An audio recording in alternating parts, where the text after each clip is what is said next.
ಸದ್ಗುರು ಶ್ರೀ ಶುದ್ಧ ಬ್ರಹ್ಮಣೇ ನಮಃ. ಸಮಸ್ತ ಶುದ್ಧ ಬ್ರಹ್ಮ ಸ್ವರೂಪರಲ್ಲಿ ಅನಂತ ಅನಂತ ಪ್ರಣಾಮಗಳು. ಮಹಾಲಿಂಗರಂಗರ ಅನುಭವಾಮೃತವನ್ನಾಧರಿಸಿದ ಶ್ರೋತ್ರಿಯ ಬ್ರಹ್ಮನಿಷ್ಠ ಸದ್ಗುರು ಶ್ರೀ ಶಂಕರ ಭಟ್ಟ ಅಗ್ನಿಹೋತ್ರಿ ಇವರ ವೇದಾಂತ ಪ್ರವಚನ, ಅದರ ಮೆಲುಕು ಕಾರ್ಯಕ್ರಮ ಇದು. ಈ ಒಂದು ಜೀವನಿಗಾಗ್ಲಿ ಜಗತ್ತಿಗಾಗ್ಲಿ ಈಶ್ವರನಿಗಾಗಲಿ, ಜಗದ ನಿಯಾಮಕ ಈಶ್ವರನಾಗಲಿ, ಜಗತ್ತಿನ ಒಂದು ಭಾಗವಾದ ಶರೀರಕ್ಕಾಗಲಿ, ಬ್ರಹ್ಮಾಂಡ ಪಿಂಡಾಂಡ ಶರೀರವನ್ನ ಸಪರೇಟ್ ಆಗಿ ಹೇಳೋದು ಬೇಕಾಗಿಲ್ಲ. ಬ್ರಹ್ಮಾಂಡದ ಒಂದು ಭಾಗ ಅಷ್ಟೇ ಅದು ಪಿಂಡಾಂಡ. ಅದಕ್ಕೆ ಜಗತ್ತಿನ ಒಂದು ಭಾಗ ಇದ್ದದಕ್ಕೆ ಜಗತ್ತು ಅಂತ ಹೇಳ್ತಾರೆ. ಎಲ್ಲ 84 ಲಕ್ಷ ಜೀವರಾಶಿಗಳ ಕೂಡೆ ಜಗತ್ತಾಗ್ಯದ. ಜೀವ, ಜಗತ್ತು, ಈಶ್ವರ ಇವುಗಳನ್ನ ನಾವು ತಿಳ್ಕೊಂಡು ಇವುಗಳ ಅನಿತ್ಯತೆಯನ್ನ ನಾವು ತಿಳ್ಕೋಬೇಕು. ಜೀವದ ಅನಿತ್ಯತೆ, ಜೀವದ ಅಸತ್ತತೆ, ಜೀವದ ವಿಕಾರತೆ, ಜೀವದ ದುಃಖ ಭಯ ಚಿಂತೆ, ಜೀವದ ಒಂದು ದೋಷ ಏನದ ಇದನ್ನ ತಿಳ್ಕೊಂಡು ಇವುಗಳ ಹಿಂದ ದೋಷ ಇರಲಾರ್ದಂತ ಸತ್ಚಿತ್ತಾನನ್ನ ನಿತ್ಯ ಪರಿಪೂರ್ಣವಾದ ವಸ್ತುವನ್ನ ನಾವು ಅರಿಬೇಕು. ಏನಾಗ್ಯದ, ನಾವು ಚಂದ ತಲೆ ಕೂದಲ ಬಿಟ್ಕೊಂಡು, ಚಂದ ಡ್ರೆಸ್ ಹಾಕೊಂಡು, ಚಂದ ಮೇಕಪ್ ಮಾಡ್ಕೊಂಡು ಇದ್ದಾಗ ನಮ್ಮನ್ನು ಯಾರು ನೋಡಿರ್ತಾರ ಅದೇ ನಾವತ್ತು ತಿಳ್ಕೊಂಡಿರ್ತಾರ.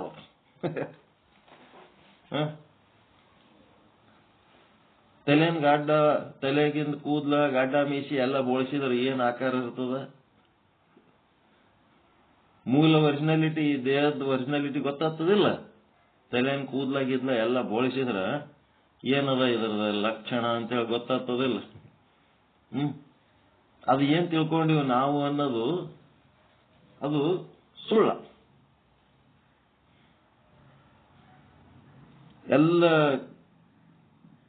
ತಲೆನ್ ಕೂದ್ಲಾದ ಬೋಳಿಸಿಕೊಂಡ್ಕೆ ಎದರ್ ಬಂದ್ ನಿಂತರ ಗುರ್ತು ಹಿಡಿಲಕ್ 1 ನಿಮಿಷ ಹಿಡಿತದಿಲ್ರಿ. ಹೌದಾ ಅಲ್ಲ ಇವರೇ ಗುರ್ತು ಹಿಡಿಯಂಗಿಲ್ಲ ಒಂದೇ ಸಲ.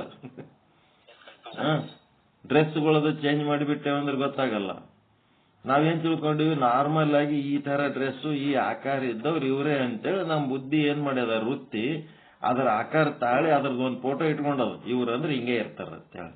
ಅದು ಬಿಟ್ಟು ಬೇರೆ ರೂಪದಾಗ ಬಂದ್ರೆ ಗುರ್ತು ಹಿಡಿಯಂಗಿಲ್ಲ ನಾವು. ಹಂಗ ಈ ಜೀವ ಅಂತಂದ್ರೆ ಏನ್ ತಿಳ್ಕೊಂಡ್ಬಿಟ್ಟಿವಿ, ಈ ದೇಹದ ಆಕಾರ ನಾಮ ರೂಪ ಏನದ ಇದೇ ಜೀವ ಅಂತ ನಾವು ತಿಳ್ಕೊಂಡಿವಿ. ಇದನ್ನೇ ನಾವು ಆತ್ಮ ಅಂತ ಕೂಡ ತಿಳ್ಕೊಳ್ಳೋ ಮಟ್ಟಿಗೆ ಹೋಗಿ ಇದೇ ಸತ್ಯ. ನಾವು ಮಾಡೋ ವ್ಯವಹಾರಗಳೆಲ್ಲ ಹೆಂಗದವಂತಂದ್ರ ಮುಂದಿನ ಕ್ಷಣ ಅನ್ನೋದೇ ಇಲ್ಲ ಈ ಶರೀರಕ್ಕ. ಆದ್ರ 1000 ವರ್ಷದಿಂದ ಪ್ಲಾನ್ ಹಾಕ್ತಿವಿ ನಾವು ಈ ಶರೀರಕ್ಕ. 1000 ವರ್ಷ ಬದುಕ್ತಿವಿ ಅನ್ನಂಗ ಸಂಗ್ರಹ ಮಾಡ್ತೀವಿ. ಇದೆಲ್ಲ ಏನದ ಅಜ್ಞಾನದ ಕೆಲಸ. ಅದಕ್ಕೆ ಜೀವ ಅಂದ್ರೆ ಏನು, ಜಗತ್ತಂದ್ರೇನು, ಈಶ್ವರ ಅಂದ್ರೆ ಏನು ಅಂತ ತಿಳ್ಕೊಂಡಾಗ ಇವೆಲ್ಲ ಅನಿತ್ಯವಾದಂತವದವ. ಇವುಗಳಿಗೆ ಸಪೋರ್ಟ್ ಆಗಿ ನಿಂತಂತ ಆತ್ಮತತ್ವ ಏನದ ಅದು ನಿತ್ಯ ಅನ್ನಂತದ ಹೇಳಿ ಮುಂದೆ ಹೋಗೋರದರ. ಅದಕ್ಕೆ ಜೀವ ಅಂದ್ರೆ ಏನು ಅನ್ನೋದು ಮೊದಲು ತಿಳಿಸ್ಲಕತ್ತಾರ. ಈ ಮೂರು ವಿಷಯಗಳು ನಾವು ಸರಿಯಾಗಿ ತಿಳಿದುಕೊಳ್ಳುವಕ್ಕಾಗಿ ವಿವೇಕವನ್ನು ಮಾಡಲಿಕ್ಕೆ ಒಳ್ಳೆ ಕಳಕಳಿಯಿಂದ ಪ್ರಯತ್ನ ಮಾಡಬೇಕು. ಯಾವುದು? ಜೀವ, ಜಗತ್, ಈಶ್ವರ. ಇದು ಸಹ ಸಾಮಾನ್ಯ ಜನರಿಗೆ ತಿಳಿಯಲೆಂದು ಅನುಭವಿಗಳು ಸುಲಭವಾದ ರೀತಿಯಿಂದ ಕೆಲವು ಮಾತುಗಳನ್ನು ಹೇಳುತ್ತಾರೆ. ಸರಳದಾಗಿ ಹೇಳ್ತಾರ. ಈಗೇನ್ ಮಾಡಮು?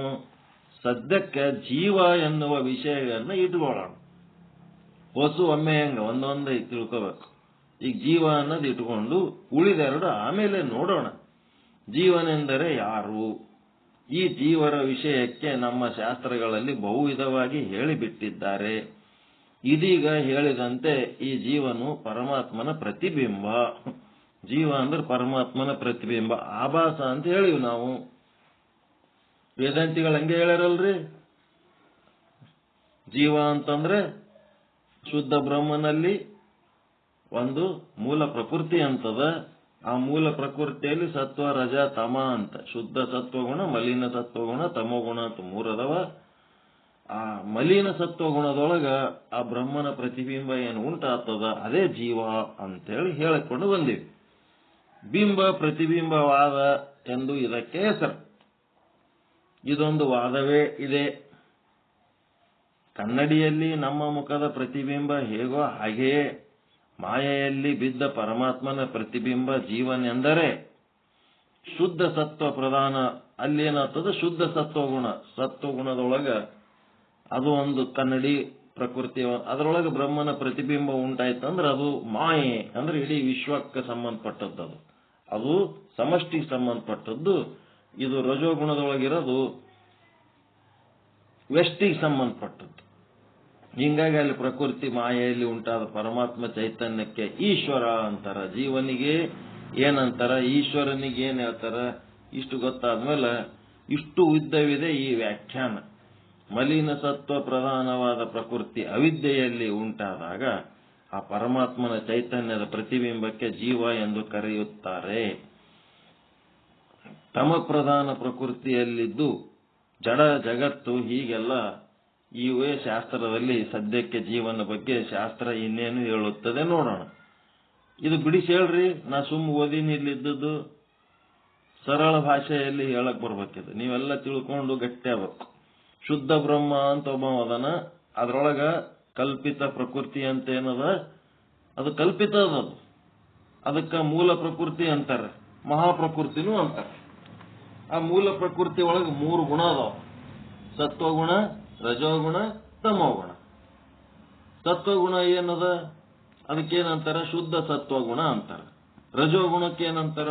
ಮಲಿನ ಸತ್ವಗುಣ ಅಂತಾರ. ಆಮೇಲೆ ಒಂದು ತಮೋಗುಣ ಅಂತದ.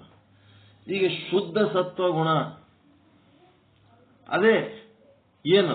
ಶುದ್ಧ ಸತ್ವಗುಣ ಅಂದ್ರೆ ಏನು? ಮಾಯೆ. ಶುದ್ಧ ಸತ್ವಗುಣ ಅಂದ್ರೆ ಮಾಯೆ. ಮಾಯೆ ಅನ್ನೋನ ಏನಂತಂದ್ರೆ ಆ ಮೂಲ ಪ್ರಕೃತಿಯಲ್ಲಿರುವ ಶುದ್ಧ ಸತ್ವಗುಣನೇ ಮಾಯೆ. ಆ ಮಾಯೆ ಒಳಗ ಬ್ರಹ್ಮನ ಪ್ರತಿಬಿಂಬ ಉಂಟಾಯ್ತು ಅಂತಂದ್ರೆ ಅದಕ್ಕೆ ಈಶ್ವರ ಅಂತಾರೆ. ಶುದ್ಧ ಬ್ರಹ್ಮನ ಪ್ರತಿಬಿಂಬ. ಇನ್ನು ಮಲಿನ ಸತ್ವಗುಣ ಅಂತ ರಜೋಗುಣ ಅಂತ ಏನದಲ್ಲ, ಅದು ಏನದ? ಒಡೆದ ಕನ್ನಡಿ ಇದ್ದಂಗ ಅದಾವ. 84 ಲಕ್ಷ ಜೀವರಾಶಿಗಳು ಒಡೆದ ಕನ್ನಡಿ. ಆ 84 ಲಕ್ಷ ಜೀವರಾಶಿಗಳ ಒಡೆದ ಕನ್ನಡಿ ಏನದು? ಅವಿದ್ಯೆ. ಅವಿದ್ಯೆ ಒಳಗೆ ಬ್ರಹ್ಮನ ಪ್ರತಿಬಿಂಬ ಏನು ಉಂಟಾಗ್ತದ ಅದಕ್ಕೆ ಜೀವ ಅಂತಾರ. ರಜೋಗುಣಕ್ಕೆ ಅವಿದ್ಯೆ ಅಂತಾರ, ಸತ್ವಗುಣಕ್ಕೆ ಮಾಯೆ ಅಂತಾರ. ಮುಂದೆ ಇನ್ನ ಒಂದು ಸತ್ವಗುಣ ಮಾಯೆ. ಆ ಮಾಯೆ ಒಳಗೆ ಬ್ರಹ್ಮನ ಪ್ರತಿಬಿಂಬ ಉಂಟಾದ್ರೆ ಈಶ್ವರ. ಈ 84 ಅದು ಮಾಯೆ ಅನ್ನೋದು ಒಂದೇ ಅದ. ಇದೇನದ? ತುಕಡಿ ತುಕಡಿ ಅದ ರಜೋಗುಣ. ಈಗ ತಿಳಿ ನೀರು ಹೆಂಗಿರ್ತದ? ಅಖಂಡ ಇರ್ತದ. ಸತ್ವಗುಣ ಹೆಂಗದ? ತಿಳಿ ನೀರಿದ್ದಂಗದ, ಅಖಂಡ ಅದ. ಅದು ಯಾವ ಕಡೆ ನೋಡಿದ್ರು ಒಂದೇ ತರ ಕಾಣುತ್ತದ. ಅದರ ರಾಡಿ ನೀರೇನದ? ಅದ್ರೊಳಗ ಮಣ್ಣಿನ ಕಣಗಳು ತೇಲಾಡ್ಲಕತ್ತಾವ. ರಜೋಗುಣ.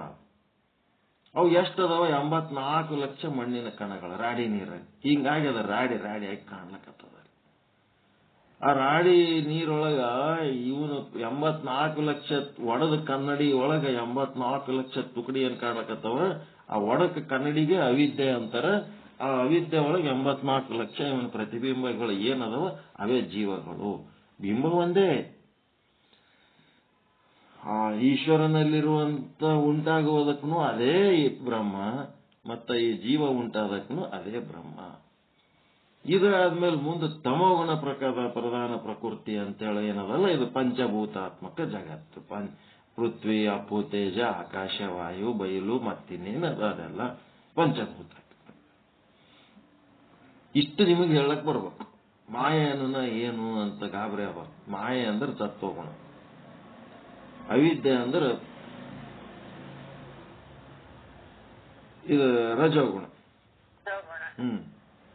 ಇದು ತಿಳ್ಕೊಂಡ್ಮೇಲೆ ಮುಂದ ಇವನು 17 ತತ್ವಗಳಿಂದ ಕೂಡಿದ ವಸ್ತು ಅಂದರೆ ಮಿಶ್ರಣವಿದ್ದಂತೆ ಇದ್ದಾನೆ, ಅಖಂಡ ರೂಪನ ಅಲ್ಲ. ಏನವ ಇವನ ಬಳಿ 17 ತತ್ವ ಜೀವನಲ್ಲಿ ಅಂತಂದ್ರೆ 5 ಜ್ಞಾನೇಂದ್ರಿಯ, 5 ಕರ್ಮೇಂದ್ರಿಯ, ಮತ್ತ 5 ಪ್ರಾಣಗಳು, ಮತ್ತ ಮನಸ್ಸು ಹಾಗೆ ಬುದ್ಧಿ. ಈ 17 ಕೂಡಿ ಇವ ಜೀವ ಆಗ್ಯಾನ. ಶರೀರಂ ಸಪ್ತದಶಭಿ ಸೂಕ್ಷ್ಮಂ ತಲ್ಲಿಂಗ ಮುಚ್ಚತೆ.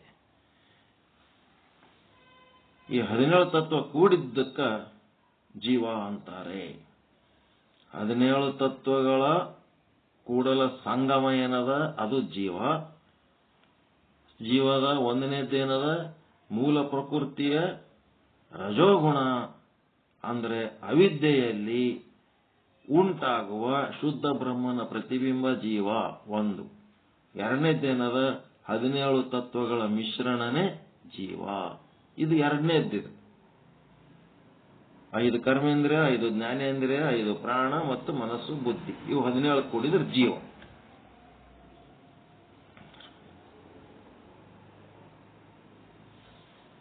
ಮತ್ತೆ ಶಾಸ್ತ್ರದಾಗ ಏನ್ ಹೇಳಾರಂತ ಹೇಳಕತ್ತಾರ ಈಗ ಅವ್ರು ಚಂದ. ಇವುಗಳಿಂದ ಕೂಡಿದ ಶರೀರಕ್ಕೆ ಸೂಕ್ಷ್ಮ ಶರೀರ ಎಂದು ಹೆಸರು. ಆ ಸೂಕ್ಷ್ಮ ಶರೀರಕ್ಕೆ ಲಿಂಗ ಶರೀರ ಕೂಡ ಕರೆಯುತ್ತಾರೆ. ಸೂಕ್ಷ್ಮ ಶರೀರಕ್ಕೆ ಲಿಂಗ ಶರೀರ ಅಂತ ಕರೆಯುತ್ತಾರೆ. ಈ ಸೂಕ್ಷ್ಮ ಶರೀರದಲ್ಲಿ ಪ್ರತಿಬಿಂಬಿತವಾದ ಚೈತನ್ಯಕ್ಕೆ ಜೀವ ಎನ್ನುತ್ತಾರೆ. 17 ತತ್ವಗಳಿಂದ ಕೂಡಿದ ಒಂದು ಸೂಕ್ಷ್ಮ ಶರೀರ, ಅದರೊಳಗ ಪರಮಾತ್ಮನ ಪ್ರತಿಬಿಂಬ ಏನು ಉಂಟಾಗ್ಯದ ಅದಕ್ಕೆ ಜೀವ ಅಂತಾರೆ. ಸೂಕ್ಷ್ಮ ಶರೀರ ತೋಡಿಕೊಂಡಾಗ ಮಾತ್ರ ಪ್ರತಿಬಿಂಬದಂತೆ ಜೀವನು ಇರುತ್ತಾನೆ. ಸೂಕ್ಷ್ಮ ಶರೀರ ತೋರಿಕೊಂಡಾಗ ಅಲ್ಲಿ ಪ್ರತಿಬಿಂಬ. ಸೂಕ್ಷ್ಮ ಶರೀರ ತೋರಿದರೆ ನೀವು ಸೂಕ್ಷ್ಮ ಶರೀರವನ್ನೇ ನೋಡ್ಕೊಳಕ್ ಬಂದ್ರೆ ಅಲ್ಲಿ ಪರಮಾತ್ಮ ಅನ್ನೋ ಪ್ರತಿಬಿಂಬ ರೂಪದಲ್ಲಿ ಕಾಣುತ್ತಾನೆ. ನೀವು ಆ ಸೂಕ್ಷ್ಮ ಶರೀರ ಅದು ತೋರ್ಲಿಲ್ಲ, ನೀವು ನೋಡ್ಲಿಲ್ಲ ಅಂತಂದ್ರೆ ಅದ್ರೊಳಗೆ ಪರಮಾತ್ಮನ ಪ್ರತಿಬಿಂಬ ನಿಮಗ್ ಕಾಣ್ಲಕ್ ಸಾಧ್ಯ ಇಲ್ಲ. ಸೂಕ್ಷ್ಮ ಶರೀರ ತೋರೋದಂದ್ರೆ ಏನು? ಈಗ ಅಂಗಳದಾಗ ಒಣಗಿದ್ದ ಅಂಗಳ ಇತ್ತಂತ ತಿಳ್ಕೊಡ್ರಿ, ಒಣಗಿದ ಅಂಗಳದಾಗ ಪ್ರತಿಬಿಂಬ ಬೀಳ್ತದೇನ್ರಿ? ಅದ್ರಾಗ ಒಂದು 4 ಹನಿ ನೀರ್ ಬಿತ್ತಂತಂದ್ರ ಆ ನೀರಾಗ ಪ್ರತಿಬಿಂಬ ಬರ್ತದಿಲ್ಲ? ಒಣ ನೆಲದಾಗ ಹೆಂಗ ಪ್ರತಿಬಿಂಬ ಬೀಳ್ತದ? ಹಂಗ ಸೂಕ್ಷ್ಮ ಶರೀರ ತೋರ್ತದೆ ಎಲ್ಲಿ? ಅಲ್ಲಿ ಪ್ರತಿಬಿಂಬ. ಆಕಾಶದ ಪ್ರತಿಬಿಂಬ ಭೂಮಿ ಮೇಲೆ ಎಲ್ಲಿ ಇರ್ತದ? ನೀರು ಬಿತ್ತಂದ್ರೆ ಅದ್ರಾಗ ಆಕಾಶ ಕಾಣುತ್ತೆ. ಅದೇ ಹೇಳಕತ್ತಾರ ಸೂಕ್ಷ್ಮ ಶರೀರ ತೋರಿಕೊಂಡಾಗ ಮಾತ್ರ ಪ್ರತಿಬಿಂಬದಂತೆ ಜೀವನು ಇರುತ್ತಾನೆ. ಬಹಳ ಮುಖ್ಯ ಅದ ಈ ಮಾತು. ಈಗ ನೀವು ನೆಲ ಒಣಗ್ತೆ ಅಂದ್ರೆ ಅಲ್ಲಿ ಪ್ರತಿಬಿಂಬನೇ ಇರಂಗಿಲ್ಲ. ಈ ಜೀವ ಅದನಲ್ಲ, ಇವ ಇಟ್ಟೆಲ್ಲ ಗದ್ದಲ ಮಾಡ್ತಾನಲ್ಲ, ಇವ ಎದಕ್ ಬಂದನ, ಏನ್ ಮಾಡ್ಲಕತ್ತಾನ? ಇವ ಈ ಜಗತ್ತಿನೊಳಗೆ ನಮ್ಮನ್ನ ದಾರಿ ತಪ್ಪಿಸಿ ತನ್ನ ಮನ್ಸಿಗೆ ಬಂದಂಗ ನಮ್ಮನ್ನ ನಡೆಸ್ಬೇಕಂತ ಪ್ರಯತ್ನ ಮಾಡ್ತಾನಲ್ಲ, ಇವನ ಮೂಲ ಎಲ್ಲದಂದ್ರ ನಮ್ಮ ಸೂಕ್ಷ್ಮ ಶರೀರ ತೋರ್ಲಕತ್ತದಲ್ಲ, ಅದ್ರಾಗ ಅವ ಪ್ರತಿಬಿಂಬ ರೂಪದಲ್ಲಿ ಬರ್ತಾನ. ಈಗ ಮಗ ಬಂದ್ರೆ ಮಗನ ಸಂಗಟ ಅವ್ರ ದೋಸ್ತ್ ಬರ್ತಾನ. ಅವ್ರ ದೋಸ್ತ್ ತಾನೇ ಬರಂಗಿಲ್ಲ. ಮಗನ ದೋಸ್ತ್ ಇದ್ದಂಗ ಪುತ್ರನ ಮಿತ್ರ. ಪುತ್ರ ಬಂದ್ರೆ ಅವನ ಸಂಗಟ ಅವ ಇರ್ತಾನ. ಹಂಗದ ನಾವು ಆ ಮಿತ್ರನನ್ನ ದೂರ ಮಾಡ್ಕೋಬೇಕಾದ್ರ ಏನ್ ಮಾಡ್ಬೇಕು? ಪುತ್ರ ಇಲ್ಲಂಗ ಆಗ್ಬೇಕು. ಅವನ್ನ ದೂರ ಮಾಡ್ಕೋಬೇಕು. ಅವನಿಗೆ ಬಿಟ್ಟು ಇವ ಇರಂಗಿಲ್ಲ ಅಂತ ಅಂದ್ಮೇಲೆ ಅವನ ಸಂಗಟ ಇರುವ ಆ ಕಡೆ ದೂರ ಮಾಡ್ಕೊಂಡ್ಬಿಡ್ಬೇಕು ಅಷ್ಟೇ. ಅದಕ್ಕೆ ಮತ್ತೊಂದು ಏನಿಲ್ಲ. ಯಾಕಂತಂದ್ರ ನಮ್ಮ ಜನ್ಮ ಅಸಾರ್ಥಕ ಆಗ್ತದಂತ ಗೊತ್ತಾದ್ಮೇಲೆ ಪುತ್ರ ಏನು ಮಿತ್ರ ಏನು ಯಾವಿಲ್ಲ, ನಮ್ಗೇನ್ ಮಾಡೋದು? ಹೀಗಾಗಿ ಇಲ್ಲಿ ಏನದಂತಂದ್ರೆ ಅಂತಃಕರಣ ತೋರಿದರೆ ಮಾತ್ರ ಅದ್ರೊಳಗೆ ಆ ಪ್ರತಿಬಿಂಬ ಜೀವನು ಪ್ರತಿಬಿಂಬ ರೂಪದಲ್ಲಿ ತೋರ್ತಾನ. ಅಂತಃಕರಣ ಎದರ್ಲಿಂತ ತೋರ್ಲಕ್ಕತ್ತದ? ಅಂತಃಕರಣದ ತೋರಿಕೆ ಎದರಿಂದ ತೋರ್ಲಕ್ಕತ್ತದ? ಅಜ್ಞಾನದಿಂದ ತೋರ್ಲಕ್ಕ. ಕಾರಣ ಶರೀರ. ದೇಹನೇ ನಾನು, ಹುಟ್ಟಿ ಬರೋವ್ ನಾನು, ಸತ್ತು ಹೋಗವ್ ನಾನು, ಪಾಪ ಪುಣ್ಯ ಮಾಡವ್ ನಾನು, ಸುಖ ದುಃಖ ಅನುಭವಿಸುವ ನಾನು ಅಂತೇಳಿ ಆತ್ಮಜ್ಞಾನ ಇಲ್ಲದೆ ದೇಹನೇ ನಾನು ಅನ್ನೋ ಭಾವನೆಯಿಂದ ನಾಮರೂಪಗಳಿಂದ ತೋರ್ಲಕತ್ತೀವಲ್ಲ, ಇದೇ ಸಮಸ್ಯೆ. ಈ ಅಜ್ಞಾನ ಎನ್ನುವ ಕಾರಣ ಶರೀರ ಇದ್ದದ್ದಕ್ಕೆ ಅಂತಃಕರಣ ತೋರ್ಲಿಕ್ಕತ್ತದ. ಅಂತಃಕರಣ ತೋರ್ಲಕತ್ತದ ಅಂದದ್ದಕ್ಕೆ ಆ ಅಂತಃಕರಣದೊಳಗ ಪ್ರತಿಬಿಂಬ ಏನ್ ತೋರ್ಲಕತ್ತದ? ಬ್ರಹ್ಮನ ಪ್ರತಿಬಿಂಬ ತೋರ್ಲಕತ್ತದ. ಆ ಬ್ರಹ್ಮನ ಪ್ರತಿಬಿಂಬ ಜೀವ, ಆ ಜೀವ ತೆಗಿಬೇಕಾಗ್ಯದ. ಈಗ ನಾವು ಜೀವ ತೆಕ್ಕೋಬೇಕಾಗ್ಯದ. ನಾವೀಗ ಅದು ತೆಗೆದ್ರ ಏನಾಗ್ತದ? ಅಜ್ಞಾನ ಹೆಂಗ್ ಕಳ್ಕೋಬೇಕದು? ಅಲ್ಲಿ ನೀರಿಲ್ದಂಗ್ ಮಾಡ್ಬೇಕು. ಅಲ್ಲಿ ನೀರಿಲ್ದಂಗ್ ಮಾಡ್ಬೇಕು. ಅಂಗಳದಾಗ ನೀರಿಲ್ದಂಗ್ ಮಾಡ್ಬೇಕು. ಅಂಗಳದಾಗ ನೀರಿಲ್ದಂಗ್ ಮಾಡ್ಬೇಕಾದ್ರ ಜಗತ್ತಿನ ತುಂಬ ಬೇಕಾದಷ್ಟು ಮಳಿ ಬಂದ್ರು ಸಹಿತ ಆ ಅಂಗಳದಾಗ ನೀರ್ ಬರ್ಲಾರ್ದಂಗ್ ಮಾಡ್ಬೇಕಾದ್ರೆ ಏನ್ ಮಾಡ್ಬೇಕು? ಅಲ್ಲಿ ಒಂದು ಟಿನ್ ಹಾಕ್ಬೇಕು. ಅಂಗಳಕ್ಕ ಟಿನ್ ಹಾಕ್ಬೇಕು. ಅಂಗಳ ಮೇಲೆ ಒಂದು ಕಂಬ ಊರಿ ಅಲ್ಲಿ ಟಿನ್ ಹಾಕಿಬಿಟ್ರಿ ಅಂತಂದ್ರ ಅಲ್ಲಿ ಟಿನ್ ತಗಡ ಏನಾರ ಹಾಕಿದ್ರಿ ಅಂದ್ರೆ ಅಲ್ಲಿ ಅಂಗಳದಾಗ ನೀರ್ ಬೀಳೋದು. ಅಂಗಳದಾಗ ನೀರ್ ಬೀಳಿಲ್ಲ ಅಂದ್ರೆ ಅಲ್ಲಿ ಪ್ರತಿಬಿಂಬ ಇಲ್ಲ. ಅದೇ ರೀತಿ ಇಲ್ಲಿ ಏನದ, ಟಿನ್ ಹಾಕೊಳ್ಳೋದಂದ್ರೆ ಇದು ತತ್ವಜ್ಞಾನ. ಗುರುವಿನಿಂದ ಉಪದೇಶ ಪಡ್ಕೋಬೇಕು. ಗುರುವಿನಿಂದ ಉಪದೇಶ ಪಡ್ಕೊಂಡು ಆ ಒಂದು ಅಜ್ಞಾನ ಕಳ್ಕೋಬೇಕು. ಈ ದೇಹ ನಾನು ಎನ್ನುವ ದೇಹ ಭಾವ ಕಳ್ಕೊಂಡು, ದೇಹ ಭಾವ ಕಳ್ಕೊಂಡು ಅಜ್ಞಾನ ಕಳ್ಕೊಂಡ್ರಿ ಅಂತಂದ್ರೆ ಅಲ್ಲಿ ಅಂಗಳದಾಗ ನೀರ್ ಬೀಳಂಗಿಲ್ಲ. ಅಂದ್ರೆ ಅಂತಃಕರಣ ತೋರಂಗಿಲ್ಲ. ಅಂತಃಕರಣನೇ ತೋರ್ಲಿಲ್ಲ ಅಂತಂದ್ರೆ ಪ್ರತಿಬಿಂಬ ಇಲ್ಲ, ಜೀವ ಇಲ್ಲ. ಯಾವಾಗ ಅಲ್ಲಿ ಜೀವ ಇಲ್ಲ ಅಂತಂದ್ಮೇಲೆ ಪ್ರತಿಬಿಂಬ ಇಲ್ಲ ಅಂದ್ರೆ ಅಲ್ಲಿ ಬರೀ ಬಿಂಬ ಒಂದೇ ಅದ, ಬ್ರಹ್ಮ. ಕೇವಲ ಆನಂದವೇ ಆನಂದ, ಆನಂದವೇ ಆನಂದ. ಅದೇ ಜೀವನ್ಮುಕ್ತ ಸ್ಥಿತಿ. ಪೂರ ಒಪ್ಪನ್ನದ. ಇವಾಗ ಇದ್ರೊಳಗೆ ಎಲ್ಲಿ ಡೌಟ್ ಅನ್ನೋದು ಇಲ್ಲವೇ ಇಲ್ಲ. ನಮ್ಮ ಅಜ್ಞಾನದ ಕಾರಣ ನಮ್ಮ ಅಂತಃಕರಣ ಎನ್ನುವ ಅವಿದ್ಯೆ ಎನ್ನುವ ಕನ್ನಡಿ ತೋರ್ಲಕತ್ತವ. ಆ ಅವಿದ್ಯೆಯನ್ನ ಕನ್ನಡಿ ಇಲ್ದಂಗಾಗಬೇಕಾದ್ರೆ ಅಜ್ಞಾನ ಕಳ್ಕೋಬೇಕು. ಅಜ್ಞಾನ ಕಳ್ಕೋಬೇಕಾದ್ರೆ ಜ್ಞಾನದ ಬಲ ಹೆಚ್ಚು ಮಾಡ್ಕೋಬೇಕು. ಸದ್ಗುರುವಿನ ಜ್ಞಾನದ ಬಲ ಹೆಚ್ಚು ಮಾಡ್ಕೋಬೇಕಾದ್ರೆ ಸದ್ಗುರುವಿನ ಬಳಿ ಕುಳಿತು ಶ್ರವಣ ಮನನ ನಿಧಿಧ್ಯಾಸನ ಮಾಡಿ ತಮ್ಮ ಪದಾರ್ಥಗಳ ಶೋಧನೆ, ವಾಚ್ಯಾರ್ಥ ಲಕ್ಷ್ಯಾರ್ಥಗಳ ಶೋಧನೆಯಲ್ಲಿ ತೊಡಗಬೇಕು. ತೊಡಗಿ ಅವಿದ್ಯೆ ಕಳ್ಕೊಂಡ್ರಿ ಅಂತಂದ್ರೆ ಅಲ್ಲಿ ಜೀವ ಎನ್ನುವ ಪ್ರತಿಬಿಂಬ ಉಂಟಾಗ್ಲಿಕ್ಕೆ ಸಾಧ್ಯ ಇಲ್ಲ. ಜೀವ ಎನ್ನುವ ಪ್ರತಿಬಿಂಬ ಇಲ್ಲ, ಅಲ್ಲಿ ಅವಿದ್ಯೆ ಇಲ್ಲ, ಅಜ್ಞಾನ ಇಲ್ಲ ಅಂತಂದ್ಮೇಲೆ ಏನಾಗ್ಬಿಡ್ತು? ಕೇವಲ ಬ್ರಹ್ಮ ಒಂದೇ ಉಳಿತದ. ಏನದರಿ ಸಮಸ್ಯೆ? ಈಗ ಮೋಕ್ಷಕ್ಕ ದಾರಿ ಗುರುವಿನ ಬಳಿ ಕುಳಿತು ಅತ್ಯಂತ ಅನುವಿನಿಂದ ಈ ಒಂದು ದೇಹ ಭಾವಕ್ಕೆ ಸಂಬಂಧಪಟ್ಟಂತೆ ಏನೇನು ತಿಳಿಸಿ ಹೇಳ್ತಾನ ಅವುಗಳನ್ನ ಗ್ರಹಣ ಮಾಡಿ ವಿವೇಕಯುತರಾಗಿ ವಿರಾಗಿಗಳಾಗಿ ಅದನ್ನ ತ್ಯಾಗ ಮಾಡಂತ ಕೆಲಸ ಮಾಡಿದರೆ ಅವಿದ್ಯೆ ನಾಶ ಆಗಿ ಅಲ್ಲಿ ಪ್ರತಿಬಿಂಬ ಇಲ್ಲ, ಜೀವ ಇಲ್ಲ.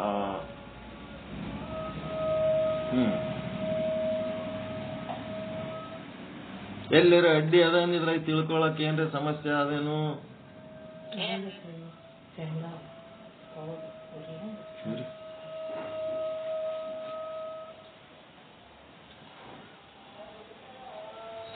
ಚಂದದನ್ರಿ ಫುಲ್ ಓಪನ್ ಅದ ನೋಡ್ರಿ.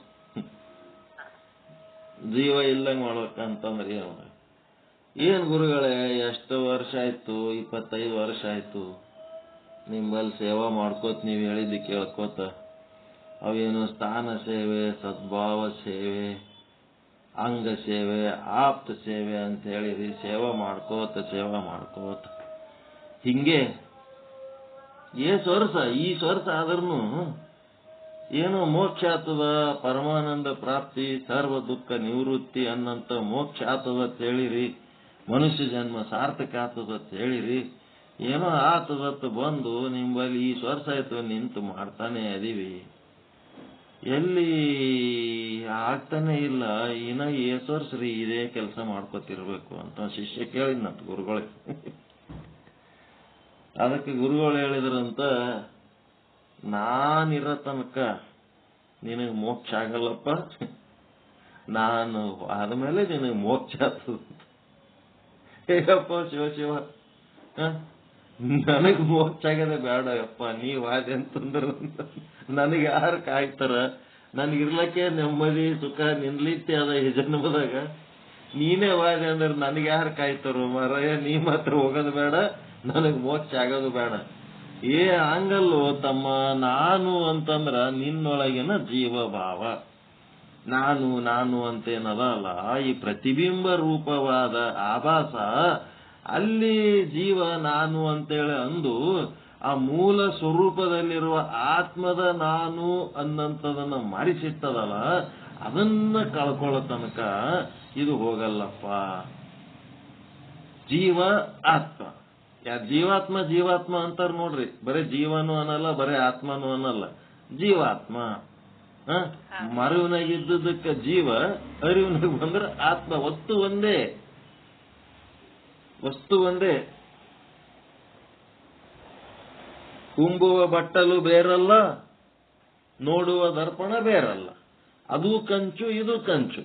ಮೊದಲಿನ ಕಾಲದಾಗ ಕನ್ನಡಿ ಈ ತರ ಗ್ಲಾಸಿಂದ ಇದ್ದಿದ್ದಿಲ್ಲ. ಅದು ಕಂಚು ಏನ್ ಮಾಡ್ತಿದ್ರು, ಪಾಲಿಶ್ ಹೊಡಿತಿದ್ರು, ಅದ್ರಾಗ ಮುಖ ಕಾಣ್ತಿತ್ತು. ಉಂಬುವ ಬಟ್ಟಲು ಬೇರಲ್ಲ, ಬಟ್ಲುಗಳೆಲ್ಲ ಕಂಚಿನ ಬಟ್ಲ ಇದ್ದು ಮೊದಲಿನ ಊಟ ಮಾಡೋ. ನೋಡುವ ದರ್ಪಣ ಬೇರಲ್ಲ, ಹರಿದೊಡೆ ಶರಣ, ಮರದೊಡೆ ಮಾನವ. ಅವ ಒಬ್ಬನೇ, ಬೇರೆ ಯಾರು ಅಲ್ಲ. ಅವನೇ ಶರಣ ಆಗ್ತಾನ, ಅವ ಮರ್ತಾಗ ಅವನೇ ಅರಿವಾಗ್ತಾನ, ಅವನೇ ಜೀವ, ಅವನೇ ಆತ್ಮ. ಹಿಂಗಾಗಿ ಸೂಕ್ಷ್ಮ ಶರೀರ ತೋರಿಕೊಂಡಾಗ ಮಾತ್ರ ಪ್ರತಿಬಿಂಬದಂತೆ ಜೀವನು ಇರುತ್ತಾನೆ. ಅದು ಪೂರ್ಣವಾಗಿ ಅಡಗಿ ಹೋದಾಗ ಈ ಜೀವನನ್ನು ಯಾರೂ ನೋಡಿಲ್ಲ. ಗಾಢ ನಿದ್ರೆಯಲ್ಲಿ ಜೀವನು ತನ್ನ ಮೂಲ ಸ್ವರೂಪವಾಗಿಯೇ ಇರುತ್ತಾನೆ. ಅವನ ಮೂಲ ಸ್ವರೂಪ ಏನು? ಬ್ರಹ್ಮ ಸ್ವರೂಪ. ಅವನ ಮೂಲ ಸ್ವರೂಪದಾಗ ಇರ್ತಾನೋ ಗಾಢ ನಿದ್ರೆಯಲ್ಲಿ, ಬ್ರಹ್ಮರೂಪವೇ ಆಗಿರುತ್ತಾನೆ ಎಂದು ಶಾಸ್ತ್ರಗಳು ಹೇಳುತ್ತವೆ. ಅಲ್ಲಿ ಈ ಜೀವ ಇಲ್ಲ. ಬುದ್ಧಿ ಬಂತು ಎಂದೊಡನೆ ಅದರಲ್ಲಿ ನಾನು ಎಂದು ಅನ್ನಿಸಿಬಿಡುತ್ತದೆ, ಅದೇ ಜೀವ. ಆದ್ದರಿಂದ ಈ ಜೀವನಿಗೆ ಬುದ್ಧಿವಂತ ಎಂದು ಕರೆಯುತ್ತಾರೆ. ಈ ಜೀವನಿಗೆ ಬುದ್ಧಿವಂತ ಅಂತಾರೆ. ಭಾರಿ ಬುದ್ಧಿವಂತ ಅಂತಂದ್ರೆ ಅದೇನ್ ದೊಡ್ಡ ಮರ್ಯಾದೆ ವಿಷಯ ಅಲ್ಲದು. ಲೌಕಿಕದೊಳಗ ಬಹಳ ತಲೆ ಓಡ್ಸನಂತ, ಭಯಂಕರ ಅವನ ಆಯುಷ್ಯ ಹಾಳು ಮಾಡ್ಕೊಂಡನ, ಶ್ರಮ ಎಲ್ಲ ಹಾಳು ಮಾಡ್ಕೊಂಡನಂತ ಅಷ್ಟೇ ಬುದ್ಧಿವಂತ. ಈ ಬುದ್ಧಿವಂತ ಅಂದರೆ ಬ್ರಹ್ಮ ಅಲ್ಲ. ಬ್ರಹ್ಮದಲ್ಲಿ ಬುದ್ಧಿಯ ಸುದ್ದಿಯೇ ಇಲ್ಲ. ಇದ್ದಿದ್ದರೆ ಅಲ್ಲಿಯೂ ಕಲ್ಪನೆ ಆಗಬೇಕಾಗಿತ್ತು. ಬ್ರಹ್ಮನು ಒಬ್ಬ ಕಲ್ಪಿತ ಬ್ರಹ್ಮ ಆಗಿಬಿಡ್ತಿದ್ದ. ಎಲ್ಲಿ ಎಲ್ಲಿ ಬುದ್ಧಿ ಇದೆಯೋ ಅಲ್ಲಿ ಅಲ್ಲಿ ಪ್ರತಿಬಿಂಬವಿರುತ್ತದೆ. ಆ ಪ್ರತಿಬಿಂಬವೇ ನಾನು, ನೀನು ಮೊದಲಾದ ಮಾತುಗಳಿಂದ ವ್ಯವಹರಿಸಲ್ಪಡುತ್ತದೆ. ನಾನು ನೀನು ಅಂತೇಳಿ ವ್ಯವಹಾರ ಮಾಡ್ತದ. ಅಲ್ಲಿ ಇಲ್ಲಿ ಅದು ಇದು, ಅವರು ಇವರು, ಅಂದು ಇಂದು, ನಾನು ನೀನು ಅವರು ಏನಿ ವ್ಯವಹಾರ ಮಾಡ್ತದಲ್ಲ, ಇದೆಲ್ಲ ಬುದ್ಧಿ ಕೆಲಸ ಇದು. ಆದರೆ ಇದು ಪ್ರತಿಬಿಂಬ ಎನ್ನುವ ಜ್ಞಾನ ಬಹುಜನರಿಗೆ ಇರುವುದಿಲ್ಲ. ಎಲ್ಲ ಪ್ರತಿಬಿಂಬ, ಎಲ್ಲ ಮಾಯೆ, ಇದು ಯಾವುದು ಸತ್ಯ ಇಲ್ಲ, ಎಲ್ಲ ಸುಳ್ಳು. ಅವರು ಸುಳ್ಳು, ಇವರು ಸುಳ್ಳು, ನಾನು ಸುಳ್ಳು, ಅದು ಸುಳ್ಳು, ಇದು ಸುಳ್ಳು, ಎಲ್ಲ ಸುಳ್ಳೇ ಸುಳ್ಳು. ಅಲ್ಲಿದು ಸುಳ್ಳು, ಇಲ್ಲಿದು ಸುಳ್ಳು, ಎಲ್ಲ ಮಿಥ್ಯ. ಆದ್ರೆ ಏನಾಗ್ಯದ, ಪ್ರತಿಬಿಂಬದಲ್ಲಿ ವ್ಯವಹಾರ ಮಾಡ್ಲಕತ್ತೀವಿ ಅನ್ನೋದು ಅರಿವಿಲ್ಲ, ಬರೇ ಬಿಂಬ ಅಂತ ತಿಳ್ಕೊಂಡ್ಬಿಟ್ಟಿವಿ ನಾವು. ಅದೇ ಸತ್ಯ ಅಂತ ತಿಳ್ಕೊಂಡಿವಿ, ಅದು ಸುಳ್ಳಂತ ಅನ್ಸಂಗೇ ಇಲ್ಲ. ಸುಳ್ಳಂತ ಅನ್ಸಂಗೇ ಇಲ್ಲ. ನಾನಿದ್ದದ್ದೇ ಸುಳ್ಳಿದ್ಮೇಲೆ ನೀವಿದ್ದದ್ದು ಹೆಂಗ್ ಖರೆ ಆಗ್ತದ್ರಿ? ನಿಮ್ದು ಸುಳ್ಳು, ನಮ್ದು ಸುಳ್ಳು, ಬಂದದ್ದು ಸುಳ್ಳು, ಹೋಗಿದ್ದು ಸುಳ್ಳು, ಹುಟ್ಟಿದ್ದು ಸುಳ್ಳು, ಸತ್ತದ್ದು ಸುಳ್ಳು, ಎಲ್ಲ ಸುಳ್ಳು. ಸುಮ್ಮನೆ ಗಾಬರಿ ಆಗ್ಬಿಟ್ಟಿವಿ, ಸುಮ್ಮನೆ ಹೇಳ್ತೀವಿ, ಸುಮ್ಮನೆ ಖುಷಿ ಪಡ್ತಿರ್ತೀವಿ, ಎಲ್ಲ ಸುಳ್ಳು. ಆದ್ದರಿಂದ ನಾನು ಎಂದು ಅನ್ನಿಸುವ ಜೀವ ನನ್ನ ಸ್ವರೂಪ ಎಂದು ಅವರು ತಿಳಿದುಕೊಂಡಿರುತ್ತಾರೆ. ಯಾವ ಪ್ರತಿಬಿಂಬ ಆದ ಆ ಜೀವ ಅದೇ ನನ್ನ ಸ್ವರೂಪ ಅಂತೇಳಿ ತಪ್ಪು ತಿಳ್ಕೊಂಡ್ಬಿಟ್ಟಿರ್ತಾರ. ಇಲ್ಲಿ ಅದನ್ನೇ ಹೇಳುತ್ತಾರೆ. ಈ ಶಾಸ್ತ್ರದ ಮಾತುಗಳು ಯಾರಿಗೆ ತಿಳಿಯುವುದಿಲ್ಲವೋ, ತಿಳಿಯಲು ಕಠಿಣವಾಗುತ್ತದೆಯೋ, ಬುದ್ಧಿಯಲ್ಲಿ ಗೊಂದಲವಾಗುತ್ತದೆಯೋ, ಸಂಶಯಗಳು ಹೋಗುವುದಿಲ್ಲವೋ ಅಂಥವರಿಗಾಗಿ ಮಹಾಲಿಂಗರಂಗ ಹೇಳುತ್ತಾನೆ, ಜೀವ ಅಂದರೆ ಯಾರು ಅಂತೇಳಿ ಒಂದ್ ಸ್ವಲ್ಪ ಸರಳ ಭಾಷೆದಾಗ ಹೇಳ್ತಾನ. ಮಹಾಲಿಂಗರಂಗ ಏನ್ ಹೇಳ್ತಾನಂದ್ರೆ, ಜೀವ ಅಂದರೆ ಯಾರು, ಅವನು ಅಂದ್ರೆ ಅವನ ಗುರುತನ್ನು ನಾವು ಹೇಗೆ ಕಂಡು ಹಿಡಿಯಬೇಕು. ಶಾಸ್ತ್ರೀಯವಾಗಿ 17 ತತ್ವಗಳು ಕೂಡಿ ಏನು ಅದಕ್ಕೆ ಜೀವ ಅಂತಾರ. ಮತ್ತೆ ಅವಿದ್ಯೆ ಒಳಗಿನ ಪ್ರತಿಬಿಂಬಕ್ಕ ಜೀವ ಅಂತಾರ. ಮತ್ತೆ 3ನೇ ಲಕ್ಷಣ ಏನ್ ಕೊಟ್ರವರು, ಎಲ್ಲಿ ಅಂತಃಕರಣ ತೋರ್ತದ ಅದ್ರೊಳಗ ನಾನು ಅನ್ನೋದು ಏನ್ ತಯಾರಾಗ್ತದಲ್ಲ, ತೋರ್ತದಲ್ಲ, ಅದಕ್ಕೆ ಜೀವ ಅಂತಾರ. ಮತ್ತ 4ನೇ ಲಕ್ಷಣ ಏನ್ ಕೊಟ್ರು, ಅದು ಇದು ನಾನು, ಅವರು, ಇವರು, ಅಲ್ಲಿ, ಇಲ್ಲಿ, ಈ ಒಂದು ಲೌಕಿಕ ವ್ಯವಹಾರ ಏನ್ ಮಾಡ್ತದ, ಇದು ಎಲ್ಲ ಸುಳ್ಳು. ತಾನೂ ಸುಳ್ಳು ಇದ್ದು ಇಡೀ ಜಗತ್ತಿನ ತುಂಬ ಸುಳ್ಳಿನ ವ್ಯವಹಾರ ಏನು ಮಾಡ್ತದ, ಎಲ್ಲ ಸುಳ್ಳೆ, ಎಲ್ಲ ಮಿಥ್ಯೆ. ನಿಮ್ಮ ಬ್ಯಾಂಕಿನಾಗ 10 ಲಕ್ಷ ರೂಪಾಯಿ ಇಟ್ಟಿರಿ ಅನ್ಕೊಳ್ರಿ, ಅದು ಖರೇನಾ? ಅದು ಸುಳ್ಳ. ಮತ್ತ ಯಾವನೋ ಒಬ್ಬ ಅದರಂದು ಹೊಡ್ಕೊಂಡು ಆದ, ಸುಳ್ಳೆ. ಇಟ್ಟದ್ದು ಸುಳ್ಳ, ಹೋಗಿದ್ದು ಸುಳ್ಳ. ಯಾರ್ದದು? ಸುಳ್ಳಿನ ಸಂಸಾರ. ಇಟ್ಟವನು ಸುಳ್ಳ, ಇಟ್ಟದ್ದು ಸುಳ್ಳ, ತಗೊಂಡು ಆದವನು ಸುಳ್ಳು, ಎಲ್ಲ ಸುಳ್ಳು, ಎಲ್ಲ ಮಿಥ್ಯ ಜಗತ್, ಎಲ್ಲ ಸುಳ್ಳು. ಇದನ್ನ ಯಾವ ತಿಳ್ಕೊತಾನ, ಅವ ಶಾಂತವಾಗಿರ್ತಾನ, ಆನಂದವಾಗಿರ್ತಾನ. ಅದನ್ನು ಸತ್ಯ ಅನ್ಕೊಂಡು ಫಜಿತಿ ಆತಾನ, ದೊಡ್ಡ ಫಜಿತಿಗೆ ಬರ್ತಾನ. ಅದಕ್ಕೆ ಜೀವ ಅಂದರೆ ಯಾರು, ಅವನ ಗುರುತನ್ನು ನಾವು ಹೇಗೆ ಕಂಡು ಹಿಡಿಯಬೇಕು ಎಂದು ಕೇಳಿದರೆ ಹೇಳುತ್ತಾನೆ ಮಹಾಲಿಂಗರಂಗ, ಹೆಚ್ಚಿಗೆ ಗೊಂದಲ ಮಾಡಿಕೊಳ್ಳಲಿಕ್ಕೆ ಹೋಗಬೇಡ, ನಾನು ಸುಲಭವಾಗಿ ತಿಳಿಯುವಂತೆ ಹೇಳುತ್ತೇನೆ ಕೇಳು. ಹಮ್ಮಿನ ಭಾವ ಉಳ್ಳವನೇ ಜೀವ. ಹಮ್ಮಿನ ಭಾವ, ಹಮ್ಮು ಅಂದರೆ ಏನು? ಅಹಂಕಾರ. ಏನು? ಒಂದು ಹೆಸರು. ಅಹಂಕಾರಕ್ಕೊಂದು ಹೆಸರಪ್ಪ ಹಮ್ಮು ಅಂತ. ಹಮ್ಮು ನಾನು ಎಂದು ಅನ್ನಿಸುವುದು, ಆ ನಾನು ಎಂಬ ವಿಷಯದಲ್ಲಿ ಅಭಿಮಾನವಿಡುವುದು. ಉದಾಹರಣೆಗೆ, ನಾನು ಇಂಥ ಮನುಷ್ಯ, ನಾನು ಇಂಥ ಮನುಷ್ಯ ಅದೀನಿ, ಯಾರ್ದು ಮುಖ ಮೋತಿ ನೋಡಂಗಿಲ್ಲ, ಏನು ಕಣ್ಣಿಗೆ ಕಂಡದ್ ಅಂದು ಬಿಡ್ತೀನಿ ಅಂತೇನಂತನಲ್ಲ, ಅದೇನದು? ಹಮ್ಮು. ಅಹಂಕಾರಕ್ಕೆ ಇನ್ನೊಂದು ಹೆಸರು. ಆ ರೀತಿ ಮಾತನಾಡುವವನು ಆತ್ಮನಲ್ಲ, ಅವನೊಬ್ಬ ಜೀವ. ಜೀವನನ್ನು ಗುರುತಿಡಿಸೋದಕ್ಕ ಎಷ್ಟು ದಾರಿ ತೋರ್ಸಾರಪ್ಪ ಇಲ್ಲಿ. ನಾನು ಇಂಥ ಮನುಷ್ಯ, ಇಂಥ ವ್ಯಕ್ತಿ ಅನ್ನುವ ವಿಷಯದಲ್ಲಿ ಸತ್ಯತ್ವ ಬುದ್ಧಿ ಇಡುವುದು. ಅವ ಏನ್ ಮಾಡ್ಯಾನ, ಅವ ಅಂತ ಮನುಷ್ಯ ಅಂತ ತಾನೇ ತಿಳ್ಕೊಂಡನ, ಅದು ಮಿಥ್ಯ. ಅವನದನ, ಆತ್ಮ ಅದನ, ಅವನು ಆತ್ಮ ಅದನ. ಈಗ ನಾನು ನನ್ನ ಬಗ್ಗೆ ಸಿಟ್ಟಿನ ಮನುಷ್ಯ, ನನಗೆ ಭಯಂಕರ ಸಿಟ್ಟದ, ನಾ ಸಿಟ್ಟು ಬತ್ತಂದ್ರೆ ಯಾವನಿಗೆ ನೋಡಲ್ಲ, ನಾ ಏನ್ ಬೇಕದು ಮಾಡ್ತೀನಿ, ಸಿಟ್ಟು ಬತ್ತಂದ್ರೆ ನಿನಗೆ ಸಿಟ್ಟಿಗೆ ತರಿಸ್ಬಾರ್ದು ನೋಡು ಅಂತ ಹೇಳ್ತಿರ್ತಾನಲ್ಲ, ಅದು ಸತ್ಯನ ಮಿಥ್ಯನ? ಅದು ಮಿಥ್ಯ ಅದ. ಅವ ಸಿಟ್ಟಿನ ಮನುಷ್ಯ ಇದ್ದದ್ದು ಮಿಥ್ಯ. ಅವ ಇರೋದು ಮೂಲ ಚೈತನ್ಯ, ಆತ್ಮ ಅದನ. ಮತ್ತ ಮನೆಯವರು ಹೊರಗಿನವರೆಲ್ಲ ಏನ್ ತಿಳ್ಕೊಂಡಾರ, ಅವ ಸಿಟ್ಟಿನ ಮನುಷ್ಯಪ್ಪ, ಅವನ್ ಸಂಗಟ ಹೋಗ್ಬೇಕು, ಮಾತಾಡ್ಬೇಕಾದ್ರ 2-3 ಸಾರಿ ಆಲೋಚನೆ ಮಾಡಿ ಮಾತಾಡ್ಬೇಕು. ಸುಮ್ನೆ ಹೋಗಿ ಅವನ್ ಸಂಗಟ ಏನಾರ ಮಾತಾಡ್ಲಕತ್ರ ಬೈದ್ ಬಿಡ್ತಾನ, ಹಿಂಗ್ಯಾಕ್ ಬೈತೈತೆ ಕೇಳಿದ್ರೆ ಹಿಡ್ಕೊಂಡು ಹೊಡೆದ್ ಬಿಡ್ತಾನ. ಅವ ಸಿಟ್ಟಿನ ಮನುಷ್ಯ ಆದನಂತ ಅನ್ಕೊಂಡವ್ರು ಏನದ ಅದನ್ನು ಸುಳ್ಳೆ. ನಾ ಸಿಟ್ಟಿನವ ಅಂತ ತಿಳ್ಕೊಂಡದ್ನು ಸುಳ್ಳೆ, ಅವ ಸಿಟ್ಟಿನವ ಅವನನ್ನೋದ್ನು ಸುಳ್ಳೆ, ಅವನದನ ಆತ್ಮ. ಅಂಗುಲಿ ಮಾಲ ಪಾದವರಿಗೆಲ್ಲ ಕೊಲ್ಲತಾನ, ಅವ್ರ ಬೆರಳು ತಗೊಂಡು ಸರ ಮಾಡಿ ಕೊಳ್ಳಿಗೆ ಹಾಕೋತಾನ. ಸುಳ್ಳ.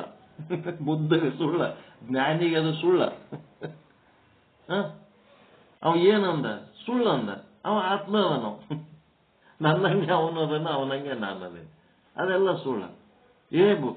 ಬುದ್ಧ ಮಹಾರಾಜ ಹೋಗ್ಬೇಡ್ರಿ, ಎಲ್ಲಾರು ಆ ಕಡೆ ವಾದವ್ರು ಯಾರು ಹಳ್ಳಿ ಬಂದಿಲ್ಲ, ಬೇಡ ಶಿಷ್ಯ ತಪ್ಪಾಯ್ತ್ರಿ, ಕಾಲಿಗೆ ಬೀಳ್ತಾನವ ಬುದ್ಧಗ.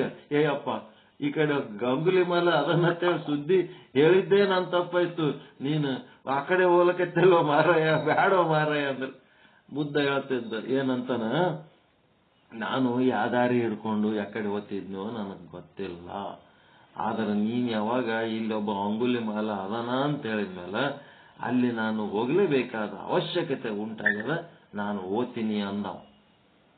ಮತ್ತ ನೀವ್ ಓದ್ತಿದ್ದೆ ಅಂದ್ರೆ ಆಳವಾಗಿ ನೀ ಸಾಯ್ಲಕ್ ತಯಾರಾಗಿದ್ದಂದ್ರೆ ನಾನೇನು ಮಾಡ್ಲಿಕ್ಕತ್ತದ? ಹೋಗ್. ಬ್ಯಾಡ ಅಂತ ಹೇಳ್ತೀನಿ, ಮತ್ತೆ ಓದ್ತಿದ್ದೆ ಅಂದ್ರೆ ಹೋಗು, ಏನಾಗ್ತದ ಆಲಿ, ನಾನರ ಏನ್ ಮಾಡ್ಲಕ್ಕತ್ತದ, ನಾನು ಮಾತ್ರ ಬರಲ್ಲ. ಎಲ್ಲಾ ಶಿಷ್ಯರು ಹಿಂದ್ ಉಳಿದ್ರು, ಒಬ್ಬನೇ ವಾದ. ಯಾಕೆ ವಾದ? ಮಿಥ್ಯ ಅಂತ ಪಕ್ಕ ಗೊತ್ತಿತ್ತು. ಇದೆಲ್ಲ ಮಿಥ್ಯ ಪಕ್ಕ. ಅವನ ಬಗ್ಗೆ, ಅಂಗುಲಿ ಮಾಲನ್ ಬಗ್ಗೆ, ರಾಕ್ಷಸತ್ವದ ಬಗ್ಗೆ ಏನ ಆದ ವಿಚಾರ ಜನರ ತಲೆ ಒಳಗ ಅದೆಲ್ಲ ಸುಳ್ಳು ಅಂತ ಗೊತ್ತಾಗಿ ಅಲ್ಲಿ ಅಂಗುಲಿ ಮಾಲನ ಬಳಿ ಹೋಗಿ ಅಂಗುಲಿ ಮಾಲನನ್ನ ನೋಡ್ಲಿಲ್ಲ, ಬುದ್ಧನನ್ನ ನೋಡಿ ಮಾತಾಡದ.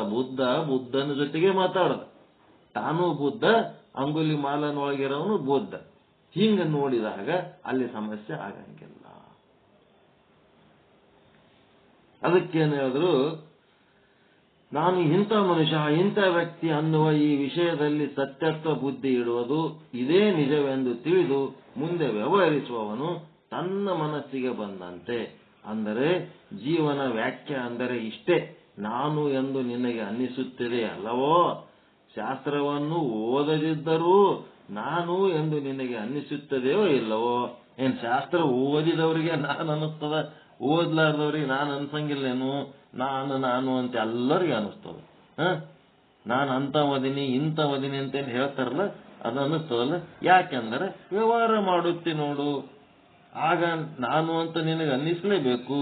ಈ ಜಗತ್ತಿನಾಗ ನೀನು ವ್ಯವಹಾರ ಮಾಡ್ಲಿಕ್ಕತ್ತಿದಲ್ಲಪ್ಪ, ಅದಕ್ಕೆ ನಿನಗೇನಾಗ್ತದೆ? ಯಾರು ನಾವು ವ್ಯವಹಾರ ಮಾಡೀನಿ, ನಾನು ನೋಡಿನಿ, ನಾನು ಕೊಟ್ಟಿನಿ, ನಾನು ಬಂದಿನಿ, ನಾನು ಹೋಗಿನಿ, ಎಲ್ಲ ಹಿಂಗ್ ವ್ಯವಹಾರ ಮಾಡ್ತಲ್ಲ, ಅದಕ್ಕೆ ನಿನಗೆ ಇದು ನಾನು ಅನ್ನಿಸ್ಲಕ್ಕತ್ತದ. ಆಯ್ತು, ವ್ಯವಹಾರ ಮಾಡೋದು ನಾನು ಅನ್ನಿಸ್ಲಕ್ಕ. ಈ ಅನಿಸಿಕೆ ಎಂದು ಇದು ಒಂದು ಏನಂತ ತಿಳ್ಕೋಬೇಕು? ಆ ಅನಿಸಿಕೆ ಎಂದು ತಿಳಿದು ಬಿಡಬೇಕು. ಇವನು ಇದ್ದರೆ ವ್ಯವಹಾರವಿದೆ, ಇಲ್ಲದೆ ಇದ್ದಾಗ ವ್ಯವಹಾರದ ಸುದ್ದಿ ಸಹ ಇರುವುದಿಲ್ಲ. ಈ ನಾನು ಅನ್ನೋದು ಇದ್ರೆ ಮಾತ್ರ ವ್ಯವಹಾರ. ಅದಕ್ಕೊಂದು ಶಬ್ದ ಬಳಸ್ತಾರ, ಏನಂತ? ವ್ಯವಹಾರಂ. ಏನಂತ? ವ್ಯವಹಾರಂ ದ್ರೋಹ ಚಿಂತನಂ. ಕೇಳಿರಿಲ್ಲ?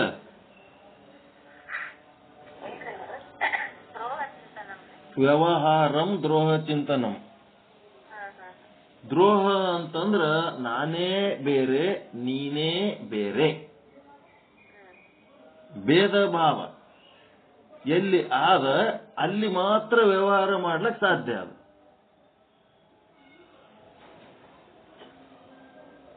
ಎಲ್ಲಿ ಭೇದ ಭಾವ ಆದ ಅಲ್ಲಿ ಮಾತ್ರ ವ್ಯವಹಾರ ಮಾಡ್ಲಿಕ್ಕೆ ಸಾಧ್ಯ ಅದು.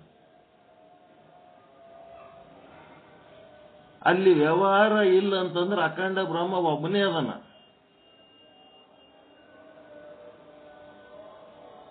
ವ್ಯವಹಾರಂ ದ್ರೋಹ ಚಿಂತನಂ.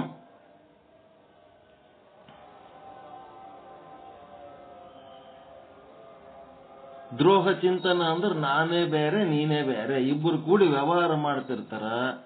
ಅವರಿಬ್ರು ಕೂಡಿ ವ್ಯವಹಾರ ಮಾಡುವಾಗ ನಾನು ನನ್ನದು ನೀನು ನಿನ್ನದು ಅಂತೇಳಿ ಏನು ಅನ್ಕೊಂಡಿರ್ತಾರ ಅದೇ ದ್ರೋಹ ಚಿಂತನ, ಅದೇ ವ್ಯವಹಾರ.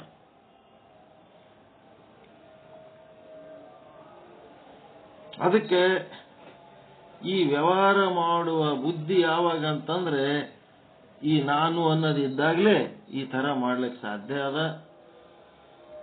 ನಾನು ಅನ್ನೋದು ಇದ್ದರೆ ವ್ಯವಹಾರವಿದೆ, ಇಲ್ಲದೆ ಇದ್ದಾಗ ವ್ಯವಹಾರದ ಸುದ್ದಿ ಇರುವುದಿಲ್ಲ. ನಾನು ಅನ್ನೋದಿಲ್ಲ ಅಂದ್ಮೇಲೆ ವ್ಯವಹಾರ ಎಲ್ಲಿ ಬರ್ತದ್ರಿ?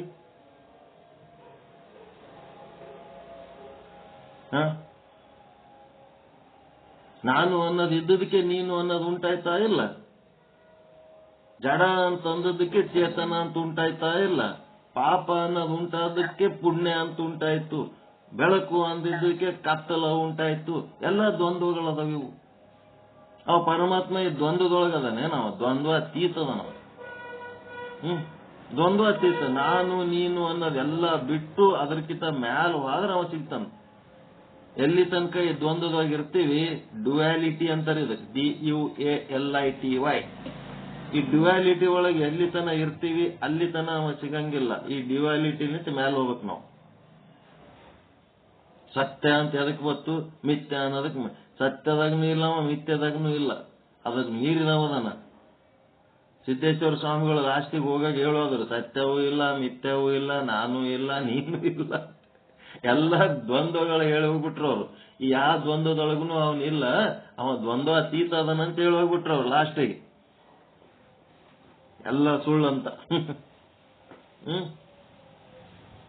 ಅದಕ್ಕೆ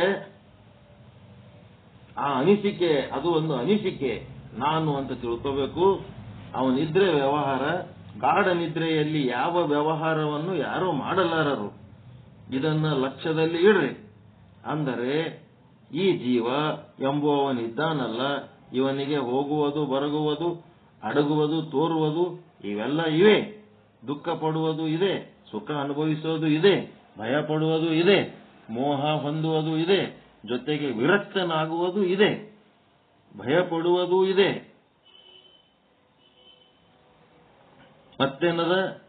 ಹಾಗಾದರೆ ಚಿತ್ರ ವಿಚಿತ್ರ ಚರಿತ್ರೆಯುಳ್ಳ, ಅದ್ಭುತ ಚರಿತ್ರೆಯುಳ್ಳ ಈ ಜೀವನ ಜಾತಕ ಬಹಳ ವಿಲಕ್ಷಣವಾದದ್ದು.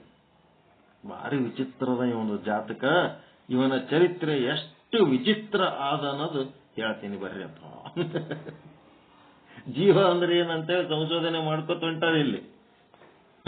ಇವ ಎಷ್ಟು ಭಾರಿ ಅದ ಇವ ಜೀವ. ಅದಕ್ಕ ಎಲ್ಲಿ ಕ್ಷುದ್ರ ಸತ್ಯ, ಪ್ರಾತಿಭಾಷಿಕ ಸತ್ಯ, ವ್ಯಾವಹಾರಿಕ ಸತ್ಯ, ಇಲ್ಲಿ ತನಕನೇ ಇದು ನಾನುದು ವರ್ಕ್. ಮುಂದೆ ಪಾರಮಾರ್ಥಿಕ ಸತ್ಯಕ್ಕೆ ಹೋಗ್ತೀವಲ್ಲ, ಅಲ್ಲಿ ನಾನು ಇಲ್ಲ. ಅಲ್ಲಿ ಪಾರಮಾರ್ಥಿಕ ಸತ್ಯಕ್ಕೆ ಹೋದಾಗ ಅಲ್ಲಿ ನಾನು ಇಲ್ಲ. ಯಾಕಂತಂದ್ರೆ ಅಲ್ಲಿ ಅವಿದ್ಯೆ ಇಲ್ಲ, ಅಲ್ಲಿ ಮಾಯೆ ಇಲ್ಲ, ಅಲ್ಲಿ ಮೂಲ ಪ್ರಕೃತಿ ಇಲ್ಲ, ಅಲ್ಲಿ ಕೇವಲ ಶುದ್ಧ ಬ್ರಹ್ಮ ಮಾತ್ರ ಅದನ. ಶುದ್ಧ ಬ್ರಹ್ಮನಲ್ಲಿ ಜಡ ಪ್ರಕೃತಿ ಆದ, ಒಂದು ಮಹಾಪ್ರಕೃತಿ ಆದ, ಮತ್ತ ಶುದ್ಧ ಬ್ರಹ್ಮನಲ್ಲಿ ಒಂದು ಮೂಲ ಪ್ರಕೃತಿ ಆದ ಅಂತೇಳಿ ನಾವು ಕಲ್ಪನೆ ಮಾಡಿಕೊಂಡಾಗ ಮಾತ್ರ ಆ ಪ್ರಕೃತಿಯ ಸತ್ವಗುಣ, ರಜೋಗುಣ, ತಮೋಗುಣಗಳಲ್ಲಿ ಆ ಶುದ್ಧ ಬ್ರಹ್ಮನ ಪ್ರತಿಬಿಂಬ ಉಂಟಾಗಿ ಅಲ್ಲಿ ಮಾಯೆ ಈಶ್ವರ, ಅವಿದ್ಯೆ ಜೀವ ಮತ್ತು ಜಡ ವಸ್ತು ತಮೋಗುಣ ಪ್ರಧಾನ ಪದ ಇವೆಲ್ಲ ಓಸು ಸತ್ಯ ಆಗ್ತಾವ. ಅದರೊಳಗೆ ನಾನು ಅನ್ನೋ ಪ್ರತಿಬಿಂಬ ಮತ್ತ ಅವ ಈಶ್ವರಗ ನೀನು ಅಂತೀವಿ, ಜೀವ ನಾನು ಅಂತನ, ಈಶ್ವರಗ ನೀನು ಅಂತನ. ಇವೆಲ್ಲ ಓಸು ಮಿಥ್ಯೆ ಅದಾವ. ಇವೆಲ್ಲ ಮಿಥ್ಯೆ ಅದಾವ. ಅಲ್ಲಿರೋ ಶುದ್ಧ ಬ್ರಹ್ಮ ಒಬ್ಬನೇ. ಆ ಮೂಲ ಪ್ರಕೃತಿನೇ ಇಲ್ಲ ಅಂತ ತಿಳ್ಕೊಂಡೇವ ಅಂತಂದ್ರೆ ಇವು ಯಾವ್ಯಾವೂ ಇಲ್ಲ.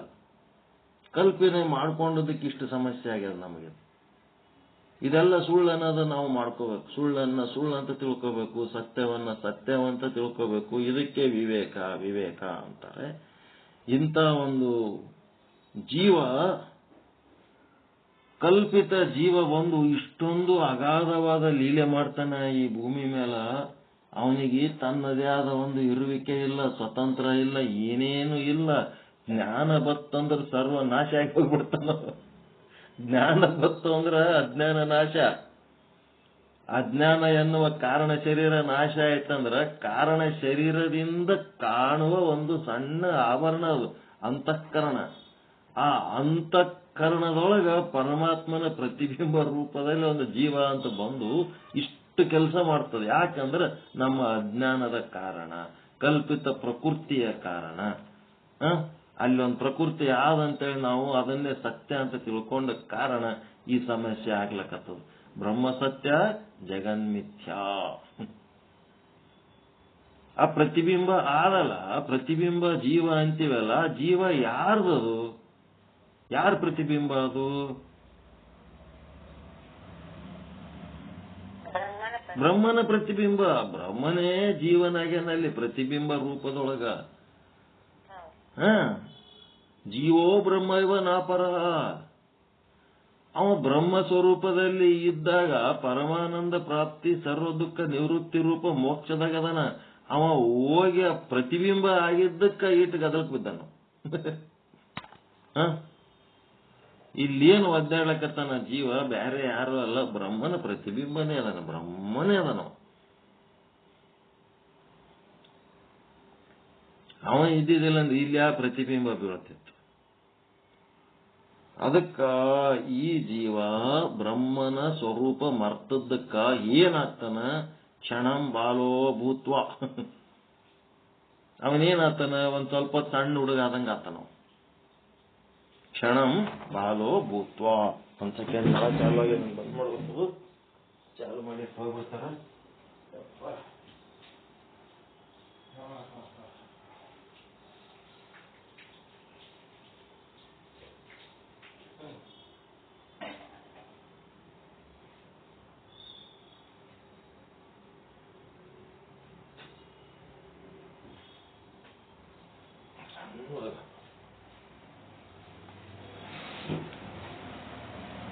ಕ್ಷಣ ಅಂದ್ರೆ ಕೆಲವು ಕಾಲ ಇವನೇನಾಗ್ತಾನ? ಜೀವ ಬಾಲಕನಾಗಿರ್ತಾನ, ಮೊದಲು ಕೂಸಾಗ್ತಾನ, ತೊಟ್ಟಲಲ್ಲಿ ಮಲಗುತ್ತಾನ, ಹೊರಸಿನ ಮೇಲೆ ಮಲ್ಕೋತಾನ, ಅಂತಿರ್ತಾನ.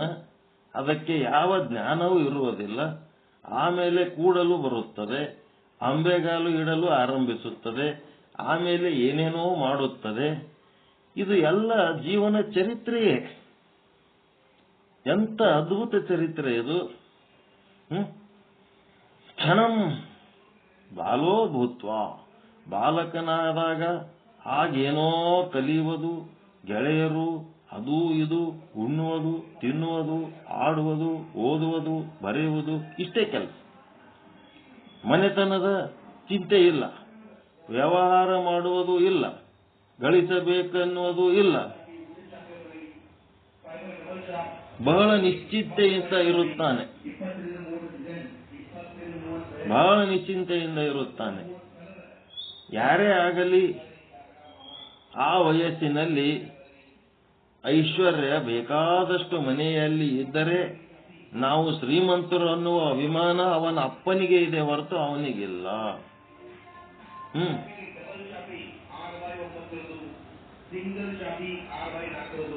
ಅವರಪ್ಪ ದೊಡ್ಡವನಾಗಿರುತ್ತಾನೆ, ತಿಳುವಳಿಕೆ ಬಂದಿರುತ್ತದೆ.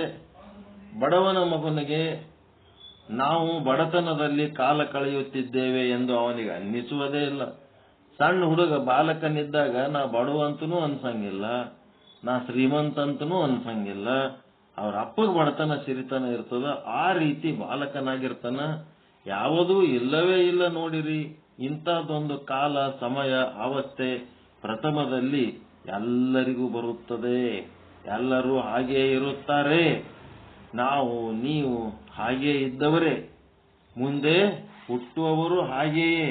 ಈ ನಿಯಮದಲ್ಲಿ ಹೆಚ್ಚು ಕಡಿಮೆ ಅಂತ ಏನು ಇಲ್ಲ.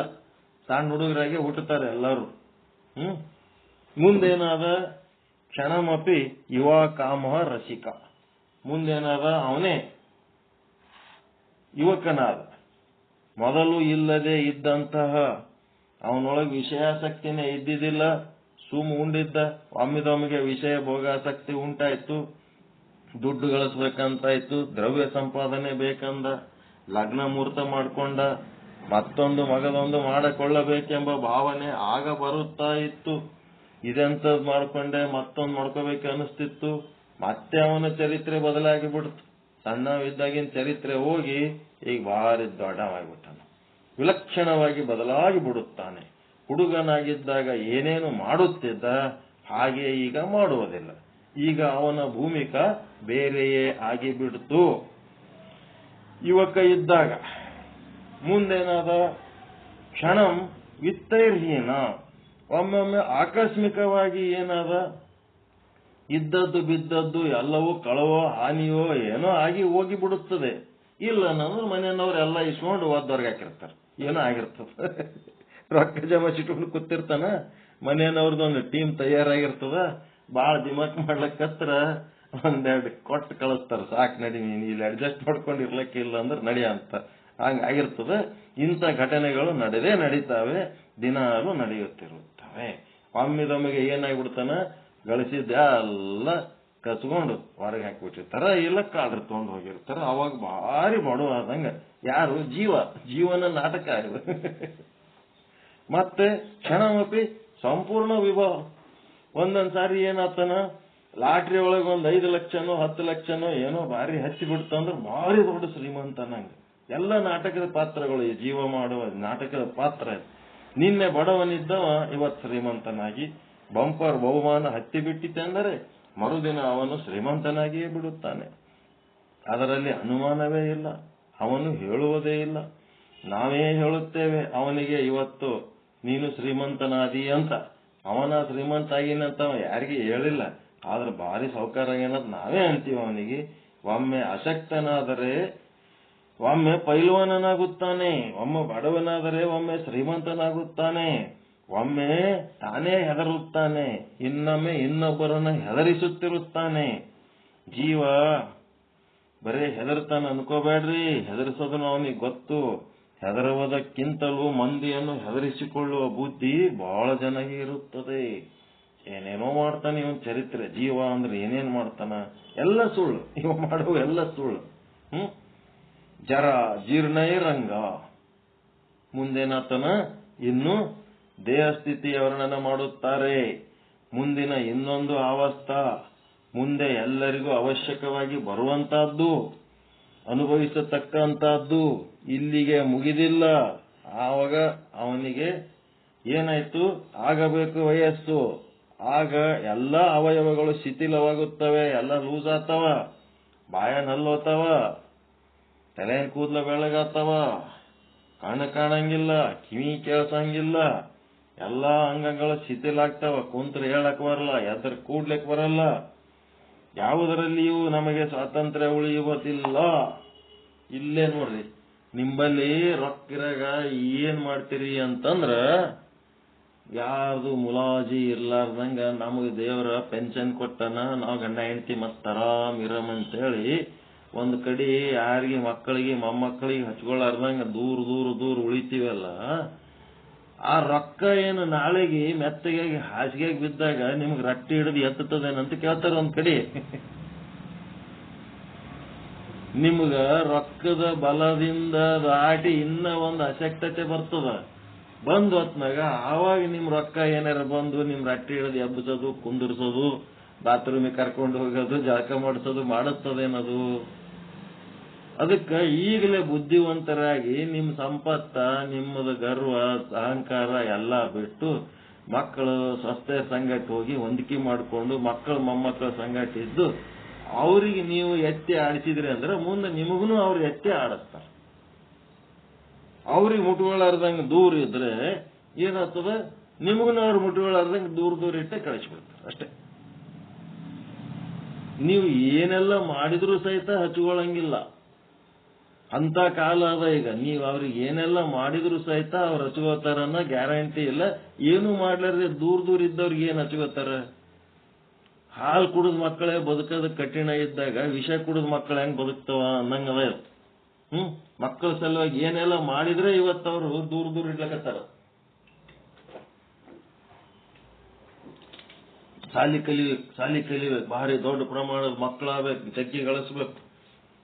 ಎಲ್ಲ ಗಳಿಸಿದ್ಮೇಲೆ ಅವು ಹಚ್ಕೊಳಾರ್ದಂಗೆ ಮಾಡಿದತ್ನಾಗ ಗುರುಗಳ ಬಳಿ ಬಂದಂತಾವ ಏನು ನಮ್ಮ ಮಕ್ಕಳಿಗೆ ನಾವೆಲ್ಲ ಖರ್ಚು ಮಾಡಿ ಎಲ್ಲ ಕಲ್ಸಿವಿ, ಎಲ್ಲ ಮಾಡಿವಿ, ನಮ್ಲಿಂತ ಕಲ್ತು ಶಾಣರಾಗಿ ಎಲ್ಲ ಆಸ್ತಿ ಪಾಸ್ತಿ ಮಾಡ್ಕೊಂಡು ಈಗ ನೋಡಿದ್ರ ನಮಗೆ ಕೇರ್ ಮಾಡಲಾಗ್ಯಾರ. ಏನ್ ಮಾಡ್ಬೇಕು ಗುರುವೇ?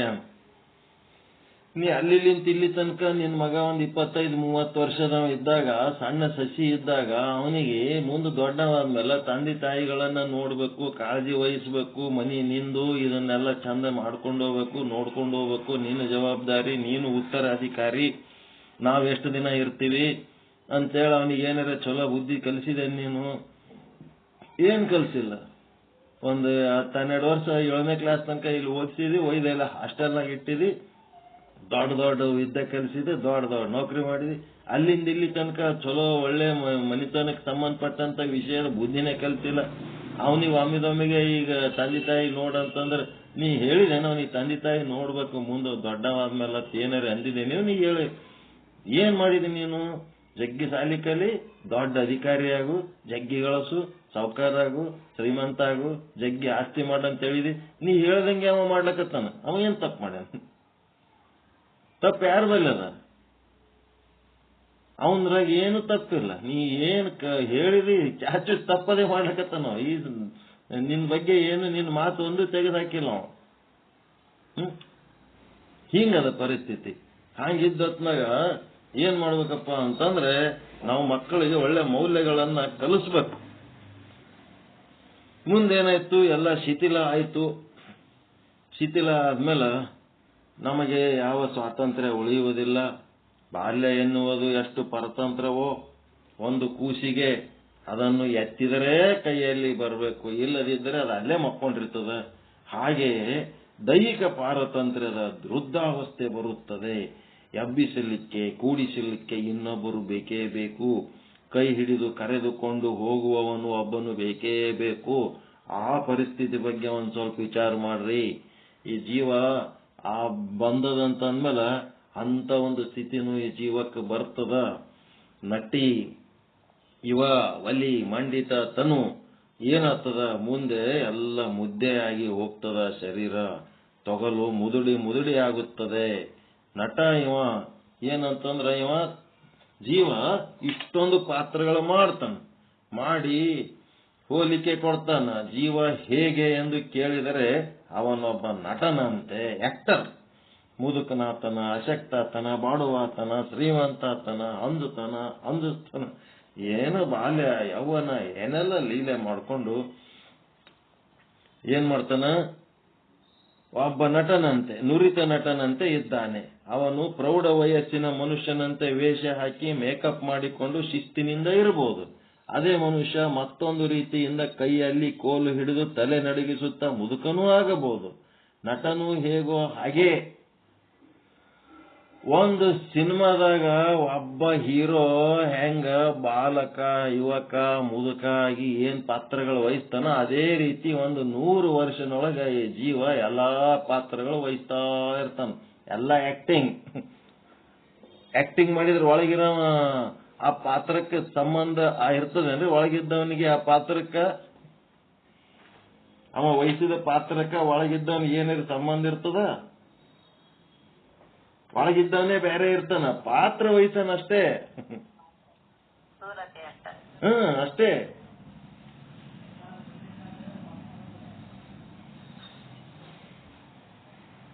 ನಮ್ಮೂರು ಗೌಡ ರಾವಣನ ಪಾತ್ರ ವಹಿಸಿ ಬಂದ ಕೂಡಲೇ ಸನ್ಯಾಸಿಯಾಗಿ ಬಂದ. ಕಳ್ಳ ಸನ್ಯಾಸಿಯಾಗಿ ಬಂದು ರಾವಣ ಆದ, ಕಳ್ಳ ಸನ್ಯಾಸಿ ಆದ, ಸೀತಾನ ಅಪಹರಿಸಿದ. ಇದೆಲ್ಲ ಮಾಡಿದ್ರ ಊರ್ ಗೌಡನ ಮೇಲೆ ಯಾರ್ಯಾರ ಸಿಟ್ಟಾತಾರನ್ರಿ? ನಾಟಕ ಮಾಡಾಗ ಊರ್ ಗೌಡ ಪಾತ್ರ ಮಾಡ್ಯಾನ, ಈಗ ರಾವಣನ ಪಾತ್ರ ಮಾಡ್ಯಾನ. ಅವನ್ ಪಾತ್ರ ಮುಗಿಸಿದ ಮೇಲೆ ಹೊರಗೆ ಬಂದ, ಸೀತೆಯನ್ನ ಎಳ್ಕೊಂಡೋಗಿ ಏನೇನೋ ಮಾಡ್ಕೊಂಡ, ಗದ್ಲ ಮಾಡ್ದ. ಆಮೇಲೆ ದುರ್ಯೋಧನ ದುಶ್ಯಾಸನ ಪಾತ್ರ ಮಾಡಿ ಯಾರ್ದು ದ್ರೌಪದಿದು ವಸ್ತ್ರಾಭರಣ ಮಾಡಿ ಏನೇನೋ ಗದ್ಲ ಮಾಡ್ದ. ಆ ಊರ್ ಗೌಡನ ಮೇಲೆ ಯಾರು ಸಿಟ್ಟಾತಾರನ್ರಿ?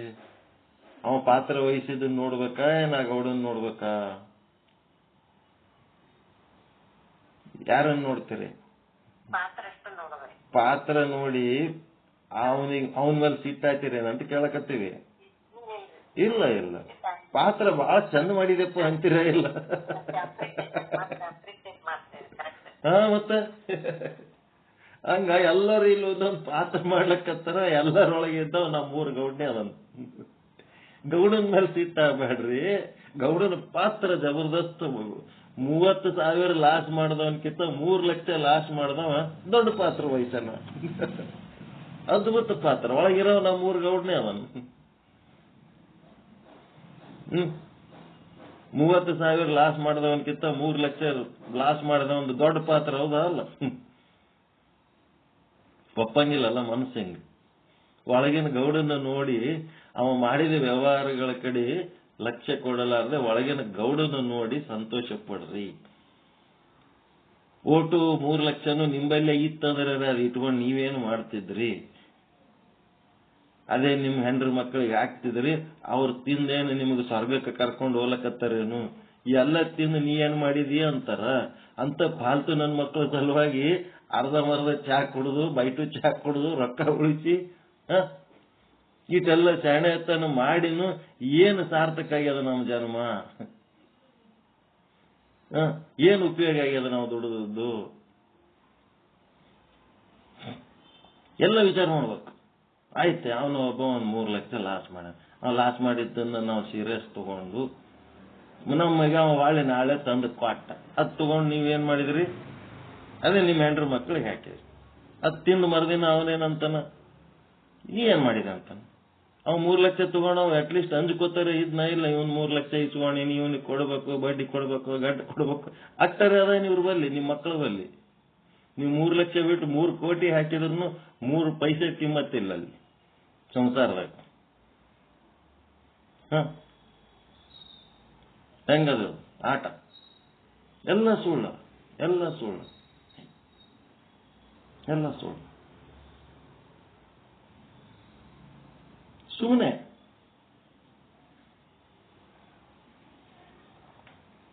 ಎಂಥವ್ರ ಸಲುವಾಗಿ ನಾವು ಶಾಣೆತನ ಸಂಸಾರ ಮಾಡಿದೇವಲ್ಲಪ್ಪ. ಕಡೆಗೆ ಅವ್ರು ಮಾಡೋ ಪಾತ್ರಗಳು, ಅವ್ರು ಆಡವ ಮಾತುಗಳು ಅವೆಲ್ಲ ನೋಡಿದ್ರೆ ಇಂಥವ್ರ ಸಲುವಾಗಿ ಎಷ್ಟರ ಕಂಟ್ರೋಲ್ ಮಾಡಿ ಶಾಣೆತನ ಮಾಡಿ ಸಂಸಾರ ಮಾಡಿ ಎಲ್ಲಿ ಖರ್ಚಾಲಾರ್ದಂಗೆ ಹುಚ್ಚುಚ್ಚು ಮಾಡಿಕೆ ಇಲ್ಲಿ ತಂದು ಇವ್ರಿಗೆ ಹಾಕಿದ್ರ ಏನ್ ಸಾರ್ಥಕ ಆಗ್ಯದಪ್ಪ ಅಂತ ಅನಿಸ್ತದ ಇಲ್ಲ?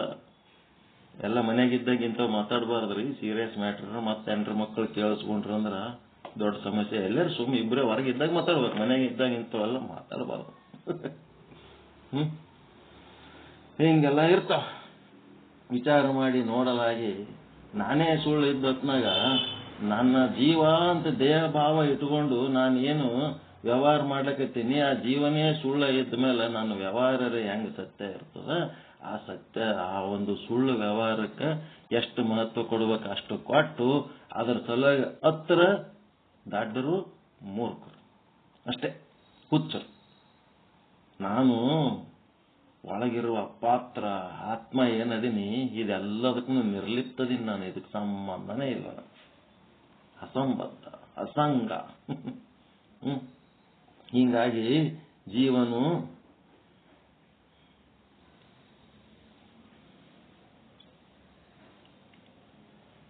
ಅದೇ ಜೀವ ಮತ್ತೊಂದು ರೀತಿಯಲ್ಲಿ ಕೈಯಲ್ಲಿ ಕೋಲು ಹಿಡಿದು ತಲೆ ನಡೆಯುತ್ತಾ ಮುದುಕನು ಆಗಬಹುದು, ನಟನು ಹೇಗೋ ಹಾಗೆ ಅಂದರೆ ನಿಜ ಅಲ್ಲ ಎಂದು ಅರ್ಥ. ಇಲ್ಲಿ ನಟನೆ ಉದಾಹರಣೆ ಏಕೆ ಕೊಟ್ಟಿದ್ದೇವೆ ಅಂತಂದರೆ, ಯಾವ ವೇಷಧಾರಣೆ ಮಾಡಿದರೂ, ಯಾವ ಅಭಿನಯ ಮಾಡಿದರೂ ಅದು ವಸ್ತುಸ್ಥಿತಿ ಅಲ್ಲ. ಅವನು ಬೇರೆಯೇ ಇರುತ್ತಾನೆ, ಜನಗಳಿಗೆ ಹಾಗೆ ತೋರಿಸುತ್ತಾನೆ. ಹಾಗೆ ಈ ಜೀವ ಏನಿದ್ದಾನೋ ಅವನು ಸೋಗು ಹಾಕುತ್ತಾನೆ. ಅವನು ಈ ದೇಹದ ಮೇಲೆ ವೇಷ ಹಾಕುತ್ತಾನೆ. ಯಾರು? ನಟ ದೇಹದ ಮೇಲೆ ವೇಷ ಹಾಕ್ತಾನ. ಜೀವ ನಟ ದೇಹದ ಮೇಲೆ ವೇಷ ಹಾಕಿದರೆ ಜೀವ ಏನದನ ಅವನು ಈ ನಟ ವೇಷಧಾರಣೆ ಅವಂದು, ಇವಂದೇನದ ದೇಹಧಾರಣೆ ಅಷ್ಟೇ. ಬೇರೆ ಬೇರೆ ರೀತಿ ದೇಹಗಳನ್ನು ಧಾರಣೆ ಮಾಡ್ತಾನೆ. ಅದನ್ನ ಹೇಳ್ತಾರೆ ಅವರು. ಜೀವ ಏನಿದ್ದಾನೋ ಅವನು ಸೋಗು ಹಾಕುತ್ತಾನೆ, ಅವನು ಈ ದೇಹದ ಮೇಲೆ ವೇಷ ಹಾಕುತ್ತಾನೆ.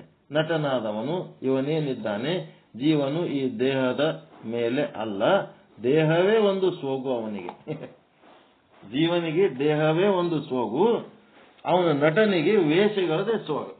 ಇವ ದೇಹದಲ್ಲಿಂತ ಸೋಗು ಹಾಕ್ಯಾನ, ಅವ ವೇಷದಲ್ಲಿಂತ ಸೋಗು ಹಾಕ್ಯಾನ. ನಟನಿಗೆ ಜೀವನಿಗೆ ಇರೋ ವ್ಯತ್ಯಾಸ ಏನದ ಅಂತಂದ್ರ, ಈ ಒಂದು ದೇಹದ ಸೋಗು, ಆ ಒಂದು ವೇಷದ ಸೋಗು.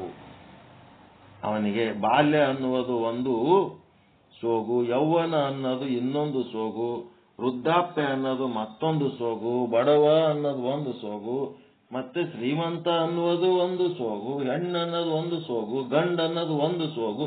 ಎಲ್ಲ ಸೋಗುಗಳಿವೆಲ್ಲ ಜೀವನ ಸೋಗುಗಳಿವೆಲ್ಲ. ಭಾರತದವನು ಅನ್ನೋದು ಒಂದು ಸೋಗು, ಪಾಕಿಸ್ತಾನದವ ಅನ್ನೋದು ಇನ್ನೊಂದು ಸೋಗು. ಎಲ್ಲ ಸೋಗುಗಳೇ ಇವು. ಎಲ್ಲ ಸುಳ್ಳು, ಎಲ್ಲ ಸುಳ್ಳು. ಪಂಡಿತ ಅನ್ನೋದು ಒಂದು ಸೋಗು, ಪಾಮರ ಅನ್ನೋದು ಒಂದು ಸೋಗು. ಮತ್ತ ಆ ಸೋಗಿನಾಗ ಎಷ್ಟು ಮಜಾ ಇರ್ತದಂತಂದ್ರೆ ನೋಡೋರಿಗೆ ಬಹಳ ದುಃಖ ರೀ. ಆ ಸ್ಥಿತಿ ಒಳಗಿದ್ದವ್ರಿಗೆ ಏನೇನು ದುಃಖ ಇಲ್ಲ, ಅವ್ರ ಅಗದಿ ಆರಾಮದಾರ, ಭಾರಿ ಮಜಾ ಅದ ಇದು. ಮದಿ ಆಗಲಾರದವ್ರ ಬಗ್ಗೆ ಮಂದಿ ಚಿಂತೆ ಮಾಡ್ತಾರ. ಅವ್ರು ಏನಾರ ಚಿಂತೆಗದಾರನ್ರಿ, ನಾನು ಮದಿ ಆಗಿಲ್ಲ ಅಂತ ಏನಾರ ಚಿಂತೆಗದಾರೇನೋ ಅವ್ರು ಮದಿ ಆಗಲಾರದವ್ರು ಆರಾಮದಾರ ಇಲ್ಲ. ಮಕ್ಕಳಲ್ಲಾರದವ್ರ ಬಗ್ಗೆ ಮಂದಿ ಚಿಂತೆ ಮಾಡ್ಲಕತ್ತಾರ. ನಾವು ಮಕ್ಕಳಾಗಿಲ್ಲ ಯಾರ್ಯಾರ ಸಂಕಟ ಪಡ್ಲಕತ್ತಾರನ್ರಿ. ಅದರಿಲ್ಲ, ದಿನ ಆರಾಮ್ ಉಂಡು ತಿಂದು ತಮ್ಮ ಕೆಲಸ ಏನ ತಾವ್ ಮಾಡ್ಕೊಂಡು ಅದರ ಇಲ್ಲ, ಮಾಡೋ ಪ್ರಯತ್ನ ಮಾಡಿದ್ರ ಆದ್ರಾಯ್ತು. ಆದ್ರ ಮಂದಿ ಚಿಂತೆ ಮಾಡ್ಲಕತ್ತಾರ ಅವ್ರ ಬಗ್ಗೆ. ಆ ದುಃಖ ಅವ್ರಿಗೇನ್ ಪೀಡೆ ಮಾಡ್ಲಕತ್ತದ ಅದು ಬಹಳ ಕಡಿಮೆ, ಮಂದಿಗೆ ಬಹಳ ಅದಾವ. ಹರಿಶ್ಚಂದ್ರನ ಮಗ ಯಾರು? ಸತ್ಯ ಹರಿಶ್ಚಂದ್ರ ಮಗನ ಹೆಸರು ಏನ್? ಲೋಹಿತಾಶ್ವ. ಅವನ ಹೆಂಡತಿ ಹರಿಶ್ಚಂದ್ರ ಹೆಂಡತಿ ಹೆಸರು ತಾರಾಮತಿ. ಆ ಲೋಹಿತಾಶ್ವ ಹಾವು ಕಚ್ಚಿ ಸತ್ತಿರ್ತಾನ. ಅವನ ಹೆಣ ತಗೊಂಡು ಮಣ್ಣು ಮಾಡಕ ಸುಡ್ಲಕ್ಕ ಸ್ಮಶಾನಕ್ಕೆ ತಗೊಂಬಂದಿರ್ತಾವ. ತಗೊಂಬಂದ್ರ ಇವ ಹರಿಶ್ಚಂದ್ರ ಏನ್ ಮಾಡಿರ್ತಾನ, ಎಲ್ಲ ತನ್ನನ್ನ ಮಾರ್ಕೊಂಡು ಸತ್ಯನೇ ಹೇಳ್ಬೇಕು, ಸುಳ್ಳು ಹೇಳ್ಬಾರ್ದು ಅಂತೇಳಿ ಜಿದ್ದಿಗೆ ಬಿದ್ದು ಹೋಗಿ ಆ ಶವ ಸಂಸ್ಕಾರ ಮಾಡುವ ಸುಡುಗಾಡ ಕಾಯವನಲ್ಲಿ ಇವ ಸಹಾಯಕನಾಗಿ ಕೆಲಸ ಮಾಡ್ತಾನೆ. ಅದು ಒಂದು ನಾಟಕದಾಗ ಬಂದ ಪಾತ್ರ. ಅವನು ತಾರಾಮತಿ ಪಾತ್ರ ವಹಿಸಿದಂತ ವ್ಯಕ್ತಿ ಏನ್ ಮಾಡ್ತಾನ, ಸೀರೆ ಉಟ್ಕೊಂಡಿರ್ತಾನ. ಅವ ಒಳಗ ಹೆಣ್ಣು ಅಲ್ಲೇ ಅಲ್ಲ, ಗಂಡ. ಅವನು ಲೋಹಿತಾಶ್ವನ ಕೂಸನ್ನ ಹಿಡ್ಕೊಂಡು ಬರ್ತಾನ, ತಂದು ಮಣ್ಣು ಮಾಡ್ಬೇಕಂತೇಳಿ ಸುಡ್ಬೇಕಂತೇಳಿ ಅವ ಪ್ರಯತ್ನ ಮಾಡ್ಲಕತ್ರ. ಇಲ್ಲಿ ಸುಡ್ಲಕ್ ಬಿಡಂಗಿಲ್ಲ ಕೂಸಿನ. ಇದು ಕರ್ರ ಕೊಡ್ಬೇಕಂತ ನಾವು ಟ್ಯಾಕ್ಸ್ ಕೊಟ್ರ ಅಷ್ಟೇ ನೀನು ಇಲ್ಲಿ ಇದು ಮಾಡ್ಬೇಕು. ಆಕಿ ಟ್ಯಾಕ್ಸ್ ನನ್ವಲ್ಲಿಲ್ಲ, ನಾನು ಬಡವಿ ಸೇವಕಿ ಅದೇನಿ, ಎಲ್ಲೋ ಒಂದು ಮನ್ಯಾಗ ಅಡಿಗೆ ಮಾಡ್ಕೊಂಡು ಮುಸುರಿ ತಿಕ್ಕಿ ಬದುಕ್ಲಕತ್ತೀನಿ ಅಂತ ಅಕ್ಕಿ ಅಂತಾಳ. ಅವ ಇಲ್ಲ ಕರ್ರ ಕೊಡ್ಲಿಲ್ಲ ಅಂದ್ರೆ ನೀನು ಕೂಸಿನ ಸುಡ್ಲಕ್ ಬಿಡಂಗಿಲ್ಲ. ಅವಾಗ ಆಕಿ ತಾರಾಮತಿ ಪಾತ್ರ ವಹಿಸಿದ ವ್ಯಕ್ತಿ ಏನು, ಲೋಹಿತಾಶ್ವ, ನೀನು ಒಂದು ದೊಡ್ಡ ರಾಜ, ಚಕ್ರವರ್ತಿಯ ಮಗನಾಗಿ ರಾಜಕುಮಾರನಾಗಿ ನಿನ್ನ ಶವ ಸಂಸ್ಕಾರಕ್ಕ ರೊಕ್ಕಿಲ್ಲದಂಗ ಅದೆಲ್ಲೋ ಲೋಹಿತಾಶ್ವ ಅಂತೇಳ ದೊಡ್ಡ ಡೈಲಾಗ್ ಹೇಳಿ ಜಗ್ಗಿ ಗೋಳೋ ಅಂತ ಹೇಳಕ್ಕೆ ಆ ಕೂಸಿನ ಮೇಲೆ ಬಿದ್ದು ಅಳ್ತಿರ್ತಾನ ಪಾತ್ರಮಾಡ. ಅವ ಅಳೋದು ನೋಡಿ ಮುಂದೆ ಕೂತವ್ರೆಲ್ಲ ಅಳತಿರ್ತಾರ. ಮುಂದೆ ಕೂತವ್ರೆಲ್ಲರೂ ಅಳೋ ಟೈಮ್ನೊಳಗೆ ಇವ ಏನ್ ಮಾಡ್ತಿರ್ತಾನ, ಕದ್ದಲೆ ಅವ್ರೆಲ್ಲರಿಗೆ ನೋಡ್ತಿರ್ತಾನ. ನನ್ನ ಪಾತ್ರ ಎಷ್ಟು ಪರಿಣಾಮಕಾರಿಯಾಗಿ ಅದ, ಇವರೆಲ್ಲರೂ ಅಳ್ಳಕತ್ತಾರ ಇಲ್ಲ ತಾವ್ ಚೆಕ್ ಮಾಡ್ತಿರ್ತಾನ. ದುಃಖ ಯಾರಿಗದ? ಮುಂದೆ ಕೂತು ನೋಡೋರಿಗೆ ಅದ, ಅವನಿಗೆ ಇಲ್ಲೇ ಇಲ್ಲ.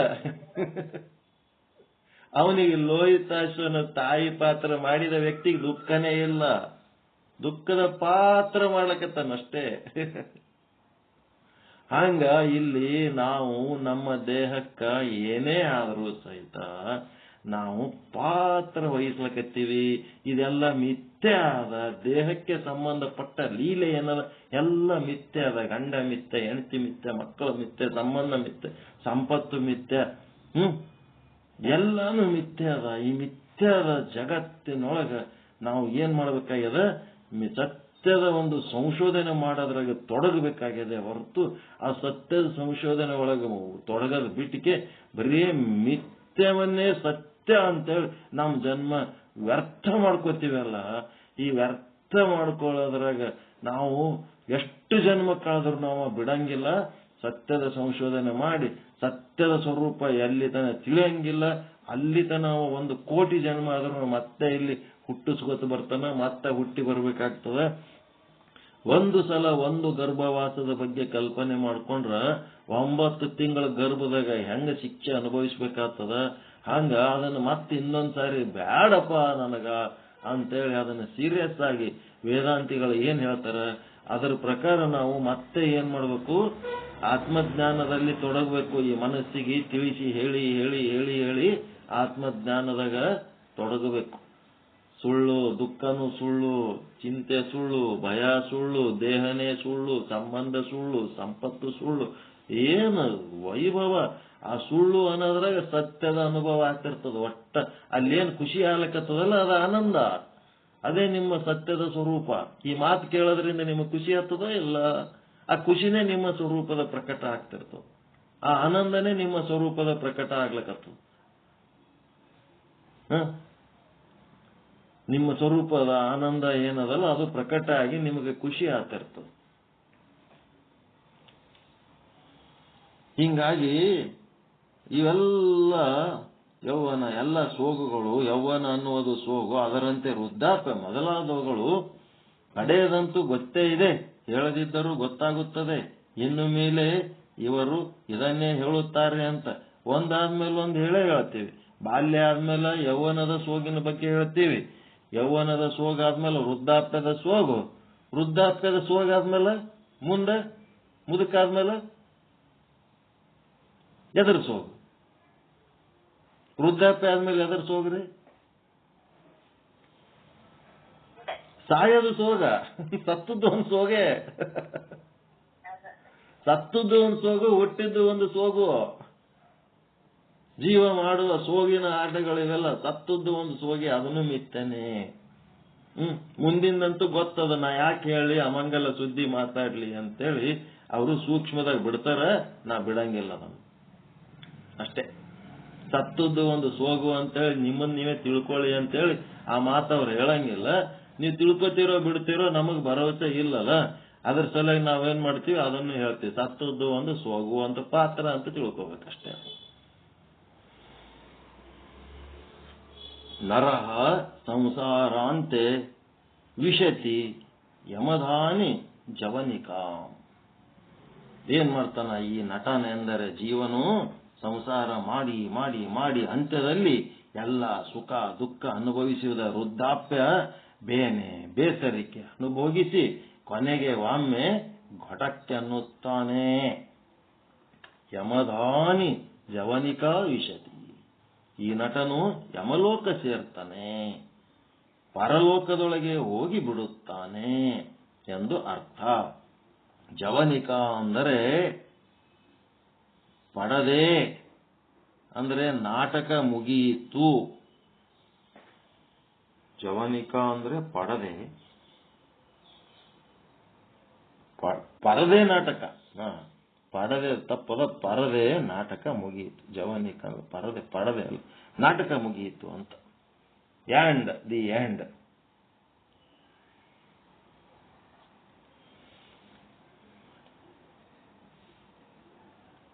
ಇವ್ ನೋಡ್ರಿ ಹೆಂಗ್ ಶಬ್ದಗಳು.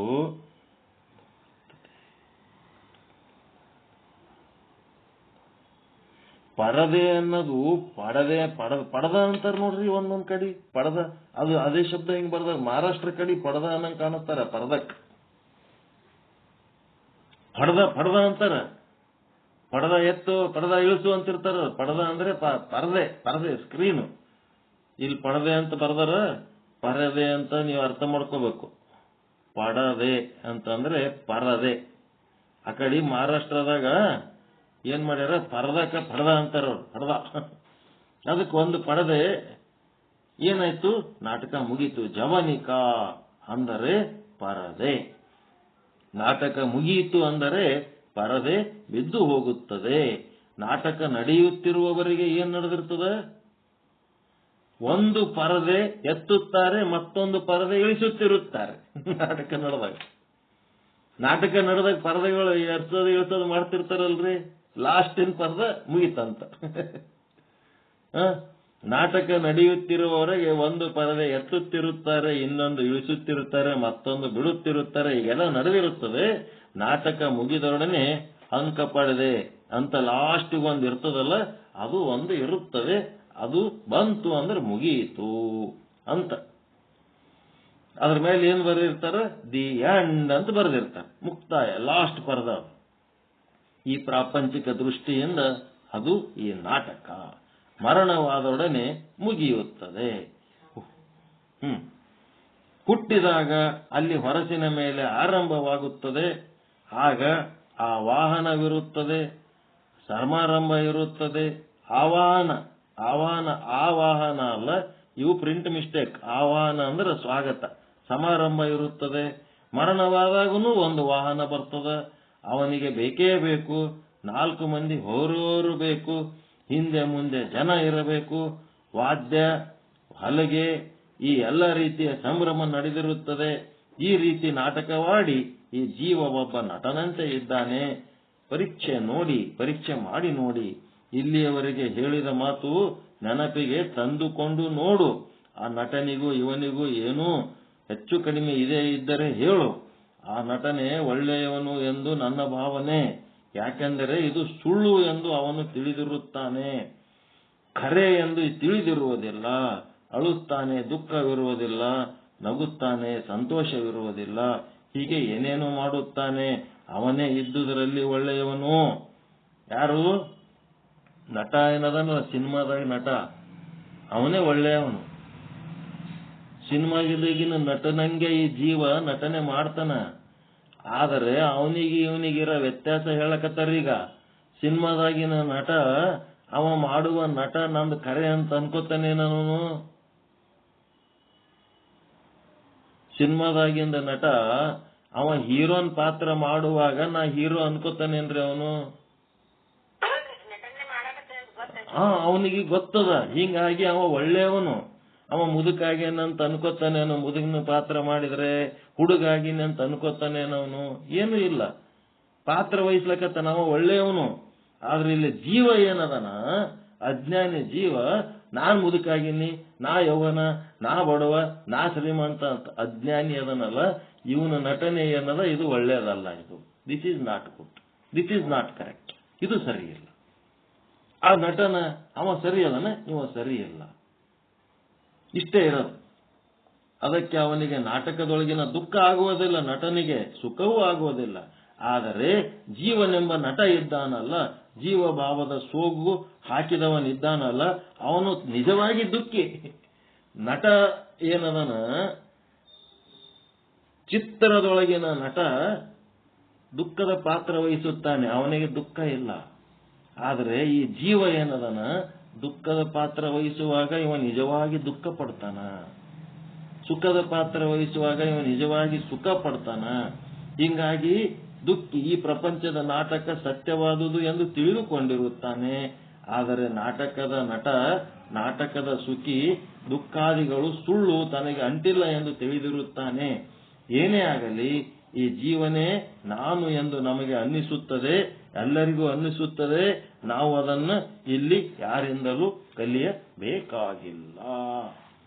ಅದಕ್ಕ ನಾವು ಹೆಂಗಾಗಬೇಕು, ಇಲ್ಲಿಗೆ ನಿಂದಿರ್ಸಮೇದು ಪಾಠ. ಯಾಕಂದ್ರೆ ಸನೇ ಹೋಗ್ಲಕತ್ತದ. ಇನ್ನೊಂದು ಸ್ವಲ್ಪ ನೀವು ಯಾರು ಅನುಭವಿಗಳು ಇದಕ್ಕೆ ಸಂಬಂಧಪಟ್ಟಂತೆ ನಿಮ್ಗೆ ಏನಾರ ಅನುಭವದ ಮಾತುಗಳು ಹೇಳ್ಬೇಕಂದ್ರೆ ನಿಮ್ಗೆ ಅವಕಾಶ ಕೊಡಬೇಕಾಗ್ತದೆ. ಇಲ್ಲಿ ನಟನ ಜೊತೆಗೆ ಈ ಜೀವನ ನಟ ಅದನ, ಇವನು ಪಾತ್ರ ವಹಿಸ್ತಾನ ಅಂತ ಹೇಳಿದ ಮೇಲೆ ಆ ಚಲನಚಿತ್ರದ ನಟನಿಗೂ ಈ ಜೀವ ನಟನಿಗೂ ವ್ಯತ್ಯಾಸ ಏನದಂತಂದ್ರ, ಅವನು ದುಃಖದ ಪಾತ್ರ ವಹಿಸ್ತಾನ, ಇವನು ದುಃಖದ ಪಾತ್ರ ವಹಿಸ್ತಾನ. ಆದ್ರೆ ಅವನಿಗೆ ನಿಜವಾದ ದುಃಖ ಇಲ್ಲ. ಇವನಿಗೆ ನಿಜವಾದ ದುಃಖ ಇದ್ದದ್ದಕ್ಕ ಇವನು ಅಜ್ಞಾನಿ. ಅವ ನಿಜವಾಗಿ ತಾನು ದುಃಖ ಪಡದೆ ದುಃಖದ ಪಾತ್ರ ವಹಿಸಿ ಎಲ್ಲರಿಗೆ ಅಳಿಸ್ತಾನಲ್ಲ, ಅವನು ಜ್ಞಾನಿ, ಅರಿವಿದ್ದವನು. ಇವನು ಅರಿವಿಲ್ಲದವನು. ಈ ರೀತಿ ತಿಳ್ಕೊಂಡು ನಾವೇನಾಗಬೇಕು? ಅರಿವು ಉಳ್ಳವರಾಗಿ ಇಲ್ಲಿ ಪಾತ್ರ ವಹಿಸ್ತಾ ಇದ್ದೀವಿ ಅಂತ ನಮಗೆ ನಿಜವಾದ ದುಃಖ ಏನಾಗ್ತದಲ್ಲ ಆ ದುಃಖದಿಂದ ಮುಕ್ತ ಆಗಬೇಕು. ಇದು ಕೇಳಿ ಇಲ್ಲಿಗೆ ಬಿಡಬಾರ್ದು. ನಮಗೆ ನಿಜವಾದ ಸುಖ ಏನದ, ಆ ಸುಖನೂ ಏನದ ನಮ್ಮದು ನಿಜವಾದ ಸುಖ ಅಲ್ಲ. ನಮ್ಮದು ಬಡತನ ಸಿರಿತನ ಏನದ ಅದನ್ನು ನಿಜವಾದದ್ದಲ್ಲ. ಲಾಭ ಹಾನಿ ಅದು ನಿಜವಾದದ್ದಲ್ಲ. ಆರೋಗ್ಯ ಅನಾರೋಗ್ಯ ಅದು ನಿಜವಾದದ್ದಲ್ಲ. ಮಾನ ಅಪಮಾನ ಅದು ನಿಜವಾದದ್ದಲ್ಲ. ಹೆಂಡ್ರ ಮಕ್ಕಳು ಎಲ್ಲರೂ ಕೂಡಿ ಬಹಳ ಅಪ್ರಿಸಿಯೇಟ್ ಮಾಡಿದ್ರು ನಿಜವಾದದ್ದಲ್ಲ. ಎಲ್ಲರೂ ಕೂಡಿ ಬೈದ್ರು ನಿಜವಾದದ್ದಲ್ಲ. ಯಾವುದು ನಿಜ ಇಲ್ಲ ಇಲ್ಲಿ.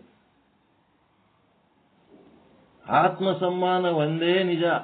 ನಾವು ಅದರ ಕಡೆ ಹೋಗಕ್ಕೆ ಹೊರತು ಇವು ಯಾವೂ ನಮಗೆ ಸಂಬಂಧ ಇಲ್ಲ. ಯಾವ ಸಂಬಂಧ ಇಲ್ಲ. ಸುಳ್ಳು ಪಾತ್ರಕ್ಕೆ ಬಹಳ ಚಂದ ಹೊಗಳಿದ್ರಂದ್ರ ಭಾರಿ ಬುದ್ಧಿವಂತ, ಎಷ್ಟು ಶಾಣೆ ಅದನ, ಮಕ್ಕಳಿಗೆ ಹೇಳೋದು ಎಷ್ಟು ಬೆಳಚನ, ಎಷ್ಟು ಸಾಲಿ ಕಲ್ತಾರ, ಹೆಂಗಾಗ್ಯಾರ, ಎಲ್ಲ ಸುಳ್ಳು. ಅವ್ರವ್ರ ಭೋಗದಾಗ ಏನದ ಅವ್ರು ಭೋಗಿಸ್ತಿರ್ತಾರ. ನಾವೇನ್ ಮಾಡಿರ್ತೀವಿ ಅಲ್ಲಿ ಮಣ್ಣು ನಾವು ಮಾಡ್ಲಾರ್ದೆ ಆಗಿರ್ತಾರೇನಂತ ಸುಮ್ಮನೆ ಸೆಡಿತಿರ್ತಾರೆ. ನೀವೇನ್ ಮಾಡ್ತೀರಿ? ಒಳಗೆ ಕೂತ್ ಅವ ಮಾಡ್ತಿರ್ತಾನೆ ನಿಮ್ ಕೈಲಿ. ನೀವೇನ್ ಮಾಡ್ತೀರಿ? ನಾವೇನ್ ಮಾಡ್ತೀವಿ? ಅವನ್ ಜಗತ್ತು, ಅವನ್ ಮಕ್ಕಳು, ಅವನ್ ವ್ಯವಸ್ಥೆ, ಅವನದೇನದ ಜಗತ್ತಿನಾಗ ಇದು ಜೀವನ ನಾಟಕ. ಈಶ್ವರ ಜೀವರು ಅವ್ರು ಏನ್ ಈ ಜಗತ್ತಿನಾಗ ಪಾತ್ರ ವಹಿಸಿ ಏನ್ ಮಾಡ್ಬೇಕತ್ತಿರ್ತಾರ, ಅದಕ್ಕೆ ನಾವು ಸುಮ್ಮನೆ ನಮ್ದು ಇನ್ಸ್ಟ್ರೂಮೆಂಟ್ಸ್ ಅಷ್ಟೇ. ನಾವು ಒಂದು ಉಪಕರಣಗಳಾಗಿರ್ತೀವಿ ಹೊರತು ನಾವೇ ಮುಖ್ಯ ಅಲ್ಲ. ಒಳಗೆ ಮುಖ್ಯವಾಗಿದ್ದು ಮಾಡಿರ್ತೇವನ ಅವ್ನು ಬೇರೆನೇ ಅದನ. ಹಿಂಗಾಗಿ ಈಗೇನಾಯ್ತು, ನಾಟಕದ ಪಾತ್ರನಿಗೂ ಈ ಜೀವ ವಹಿಸಿದ ಪಾತ್ರಕ್ಕೂ ಏನು ವ್ಯತ್ಯಾಸ ಅಂತ ತಿಳ್ಕೊಂಡ ಮೇಲೆ ನಾವೇನ್ ಮಾಡ್ಬೇಕು? ಜೀವದ ಪಾತ್ರ ವಹಿಸುತ್ತಾ ನಮಗೇನ್ ಸುಖ ದುಃಖ, ಲಾಭ ಹಾನಿ, ಆರೋಗ್ಯ ಅನಾರೋಗ್ಯ, ಕಷ್ಟ ನಷ್ಟ, ಮಾನ ಅಪಮಾನ ಏನಾತವ ಇದೆಲ್ಲ ನಾಟಕದ ಪಾತ್ರದವನಂತೆ ಅನುಭವಿಸ್ಬೇಕು. ಅದಕ್ಕೆ ನಮಗ ಸಂಬಂಧ ಇಲ್ಲ. ಚಿದ್ರೂಪ, ನಾನು ಆತ್ಮ, ನಾನು ಬ್ರಹ್ಮ, ನಾನು ಶಿವ, ಅವೆಲ್ಲ ಸುಳ್ಳ, ಮಿಥ್ಯ. ಅಜ್ಞಾನಿಗೆ ಇವೆಲ್ಲ ಸತ್ಯ. ನಾನು ಜ್ಞಾನಿ, ನನಗ ಇವೆಲ್ಲ ಮಿಥ್ಯ. ಇಷ್ಟು ಗಟ್ಟಿಯಾಗಿ ನಿಮಗೆ ನಿಶ್ಚಯ ಜ್ಞಾನ ಬಂತು ಅಂತಂದ್ರೆ ಗೆದ್ರಿ. ಅಜ್ಞಾನಿಗೆಲ್ಲ ಸತ್ಯ. ಅಪಮಾನ ಆಗಿದ್ದು ಸತ್ಯ, ಲಾಭ ಆಗಿದ್ದು ಸತ್ಯ, ನಷ್ಟ ಆಗಿದ್ದು ಸತ್ಯ, ಸುಖ ಆಗಿದ್ದು ಸತ್ಯ, ದುಃಖ ಆಗಿದ್ದು ಸತ್ಯ, ಆರೋಗ್ಯ ಸತ್ಯ, ಅನಾರೋಗ್ಯ ಸತ್ಯ, ಬಾಲಕ ಯೌವನ ಮುಪ್ಪು ಜನನ ಮರಣ ಎಂಬ ಸೋಗುಗಳು ಸತ್ಯ. ಅಲ್ಲಿ ಸುಖ ದುಃಖ ಅನುಭವಿಸ್ತಿರ್ತಾನೆ ಅಜ್ಞಾನಿ. ನನಗೇನು ಸಂಬಂಧ ಇಲ್ಲ ಅವೆಲ್ಲ. ನಾನು ಜ್ಞಾನಿ, ನಾನು ಬ್ರಹ್ಮ ಸ್ವರೂಪ, ನಾನು ಕೂಟಸ್ಥ, ನಾನು ಸಾಕ್ಷಿ, ನಾನು ಸದ್ರೂಪ ಬ್ರಹ್ಮ, ನಾನು ಚಿದ್ರೂಪ ಬ್ರಹ್ಮ, ನಾನು ಆನಂದ ರೂಪ ಬ್ರಹ್ಮ, ನಿತ್ಯ ರೂಪ ಬ್ರಹ್ಮ, ಪರಿಪೂರ್ಣ ರೂಪ ಬ್ರಹ್ಮ, ನಾನು ಅಖಂಡ ಬ್ರಹ್ಮ. ಹಿಂಗಿದ್ದಾಗ ಆ ಪಾತ್ರಕ್ಕೂ ನನಗೂ ಏನು ಸಂಬಂಧ ಇಲ್ಲ. ಅದು ಒಂದು ಪರಮಾತ್ಮ ತನ್ನ ವಿನೋದಕ್ಕಾಗಿ ಒಂದು ಲೀಲೆಯನ್ನು ಮಾಡಿ ಈ ಜಗದ ನಾಟಕ ಮಾಡ್ತಾ ಇದ್ದಾನೆ. ಆ ಜಗದೊಳಗೆ ನಾಟಕದೊಳಗೆ ನಾನೊಂದು ಪಾತ್ರಧಾರಿ ಅಷ್ಟೇ. ನಾನು ಏನ್ ಪಾತ್ರ ಕೊಟ್ಟನ, ನಾನು ಸಮರ್ಥವಾಗಿ ಪರಮಾತ್ಮ ಮೆಚ್ಚುವಂಗ ಮಾಡಿಕೊಂಡು ಹೋಗ್ಬೇಕಾಗಿದೆ ಹೊರತು ಆ ಪಾತ್ರಕ್ಕೆ ನನಗೆ ಏನು ಸಂಬಂಧ ಇಲ್ಲ.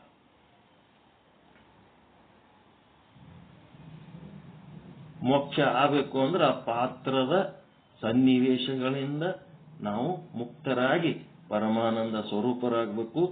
ಸರ್ವ ದುಃಖ ನಿವೃತ್ತಿ. ಆ ಪಾತ್ರಕ್ಕೆ ನನಗೆ ಸಂಬಂಧ ಇಲ್ಲ ಅಂದ್ರೆ ನಿವೃತ್ತಿ.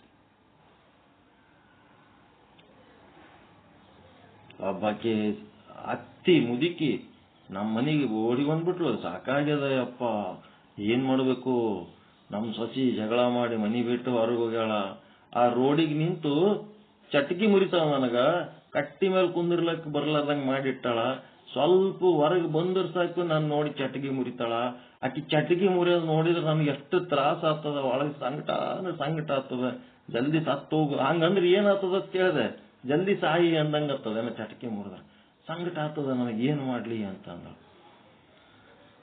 ಅದಕ್ಕೆ ನಾನಂದೆ ಆಕಿ ಜಾಗದಾಗ ಇನ್ನೊಬ್ಬಕ್ಕೆ ಯಾವ ಕೆರೆ ನೀ ಕಟ್ಟಿ ಮೇಲೆ ಕೂತಿದೆ ಅಂತ ತಿಳ್ಕೊ. ಕುಂತಾಗ ಇನ್ನೊಬ್ಬಕ್ಕೆ ಯಾವ ಕೆರೆ ಬಂದು ನಿನಗೆ ಚಟಕಿ ಮುರಿದ್ರೆ ನಿನಗೆ ಏನಾರೇ ಆಗ್ತದೆ. ಏನಿಲ್ಲ, ಈ ಮಂದಿ ಯಾರೇ ಚಟಕಿ ಮುರಿದ್ರೆ ನನಗೆ ಯಾಕೆ ಏನಾರೇ ಆಗ್ತದ. ಮತ್ತ ಇಲ್ಲಿ ನಿನಗೆ ಯಾಕೆ ತ್ರಾಸ ಆಗ್ಲಕತ್ತು ಅಂದ್ರೆ ಆಕಿ ನನ್ನ ಸೊಸಿ ಅಂತ ನಿನ್ ತಲೆಗಳಲ್ಲ, ಅದಕ್ಕೆ ನಿನಗೆ ಚಟಕಿ ಮುರಿದ್ರೆ ತ್ರಾಸ ಆಗತ್ತ. ನನ್ನ ಸೊಸಿ ಅನ್ನೋದು ನಿನ್ ತಲೆಯಿಂದ ತೆಗೆದು ಬಿಡು. ಬೇರೆ ಯಾರೋ ಏನೋ ಮಾಡ್ಲಕತ್ತಾರ ಇಲ್ಲಿ ಹೊರಗೆ ರೋಡಿಗೆ ನಿಂತ ಹೇಳಕ್ಕೆ ಅಂದ್ ನೀನ್ ನೋಡ್ಲಾರ್ದಂಗ ಇದ್ದೆ ಅಂದ್ರೆ ನಿನಗೆ ಯಾಕೆ ತ್ರಾಸ ಆಗ್ತದ. ಹಂಗಂಗ ಸಂಬಂಧ ಇಲ್ಲ ಅಂತ ಅನ್ಕೊಂಡ್ಬಿಡ್ಲೆ. ಸಂಬಂಧ ಇಲ್ಲ ಅಂತ ಅನ್ಕೊಂಡ್ಬಿಡು. ಮತ್ತ ನೋಡಿ ಹೆಂಗಿರ್ತದ. ಮರುದಿನ ನೋಡಿ ಇಲ್ ಬಿಡಪ್ಪ ಸಮಾಧಾನ ಆಯ್ತು, ಅಕ್ಕಿ ಎಟ್ಟಾಕಿ ಚಟಕಿ ಅಕ್ಕಿ ಬೊಟ್ಟು ಹಾಕಿ ಮುರ್ಕೋತಾವ, ನನಗೇನಾಯ್ತು. ಇಲ್ಲಿ ನಾನು ನನ್ನದು ಅಂದದಕ್ಕೆ ಗೋಳಾಟ. ಆ ಪಾತ್ರ ಸತ್ಯ ಮಾಡ್ಕೊಂಡದಕ್ಕೆ ಗೋಳಾಟ. ಆ ಪಾತ್ರ ಮಿಥ್ಯೆ ಮಾಡ್ಕೊಂಡ್ರ ಸಂಬಂಧ ಇರ್ಲಾರ್ದಂಗಿದ್ರೆ ಅದು ದುಃಖ ನಮ್ಗೆ ದುಃಖನೇ ಅಲ್ಲ. ಭಾಳ ಹೇಳಕತ್ತೀನಿ, ಏನ್ ಮತ್ ಮನ್ಸಿಗೆ ಭಾಳ ಡೀಪ್ ತಗೊಳಕ್ ಹೋಗ್ಬೇಡ್ರಿ. ಮಿಥ್ಯೆ ಮಾಡ್ಕೊಳಕ್ ಹೋಗಿ ಮತ್ ಇದ್ದು ಸಂಸಾರ ಎಲ್ಲಾರು ಗದ್ದಲ್ ಹಾಕೊಳಂಗಿರಿ. ಒಳಗಿರ್ಬೇಕಷ್ಟೇ, ಇಂಥದೊಂದು ಜ್ಞಾನ ಇರ್ಬೇಕು.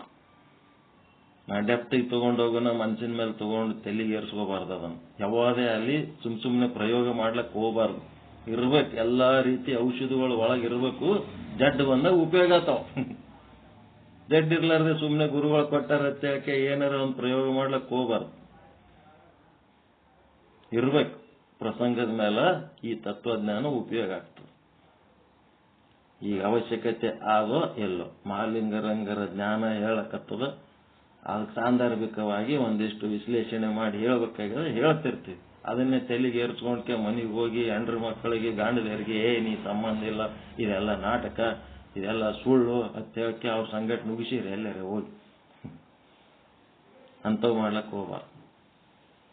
ಇಲ್ಲೋಗ್ಬೇಕು ಹಂಗೆ ಮಾಡಿಬಿಟ್ಟಿದ್ದಳು, ಹುಚ್ಚ ಹಿಡ್ದಂಗೆ ಮಾಡಿ ಗಂಡ ನುಗ್ಗಿಸ್ಬಿಟ್ಲ. ಅವ ನಮ್ಮ ಮನೆಗೆ ಬಂದ. ಏನ್ ಹೇಳಿರಿ ನನ್ನ ಹೆಂಡತಿಗೆ, ಎಂತ ಪರಿರಿ ಬ್ರಹ್ಮಾಂಡ ಏನ ಅಂದ್ಬಿಟ್ಟಿರಿ, ಆಕಿ ಬ್ರಹ್ಮಾಂಡ ಮಿಥ್ಯೆ ಪಿಂಡಾಂಡ ಮಿಥ್ಯೆ ಅನ್ನೋ ಅದಕ್ಕೆ ನಾನೇನ್ ಮಾಡೋದು ಅವಾಗ. ಆಯ್ತು, ಓಕೆ. ಎಲ್ಲರಿಗೂ ಒಳ್ಳೇದಾಗಲಿ. ಪರಮಾನಂದ ಪ್ರಾಪ್ತಿ ಭವ, ಸರ್ವ ದುಃಖ ನಿವೃತ್ತಿ ಭವ, ಇಷ್ಟಾರ್ಥ ಸಿದ್ಧಿರಸ್ತು, ಯಶಸ್ವಿ ಭವ ಯಶಸ್ವಿ ಭವ. ಜೈ ಶುದ್ಧ ಬ್ರಹ್ಮ, ಜೈ ಜೈ ಶುದ್ಧ ಬ್ರಹ್ಮ. ಓಂ ಶಾಂತಿ ಶಾಂತಿ ಶಾಂತಿ. ಶರಣಾರ್ಥಿ. ಎಲ್ಲ ವಿಚಾರಗಳು ಮಹಾಲಿಂಗರಂಗರ ಪಾದಕ್ಕೂ ಮತ್ತು ತಮ್ಮೆಲ್ಲರ ಪಾದಗಳಿಗೆ ಸಮರ್ಪಿಸಿ, ಅನುಭಾವಿಗಳಾದವರು ತಮ್ಮ ವಿಚಾರಗಳು ಏನಾರ ವ್ಯಕ್ತಪಡುತ್ತಿದ್ರೆ ವ್ಯಕ್ತಪಡಿಸಬಹುದು. ಇವತ್ತಿನ ವಿಚಾರವನ್ನ ಕುರಿತು ನಿಮಗೇನು ಅನಿಸ್ತದ? ಒಳಗ ನಿಮ್ಮ ಭಾವನೆಗಳು ವ್ಯಕ್ತಪಡಿಸ್ಬೇಕು. ನೀವೇನ್ ಕಲ್ತಿರತ್ ನಮ್ಗೇನ್ ಗೊತ್ತಾಗ್ತದೆ.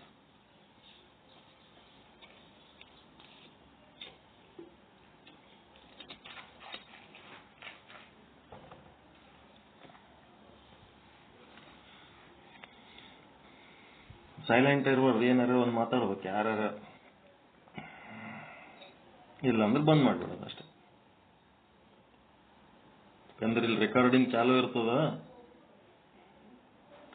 ರೆಕಾರ್ಡಿಂಗ್ ನ ಕಟ್ಟಿಂಗ್ ಬರಬಾರ್ದು. ಉತ್ಸಾಹದಿಂದ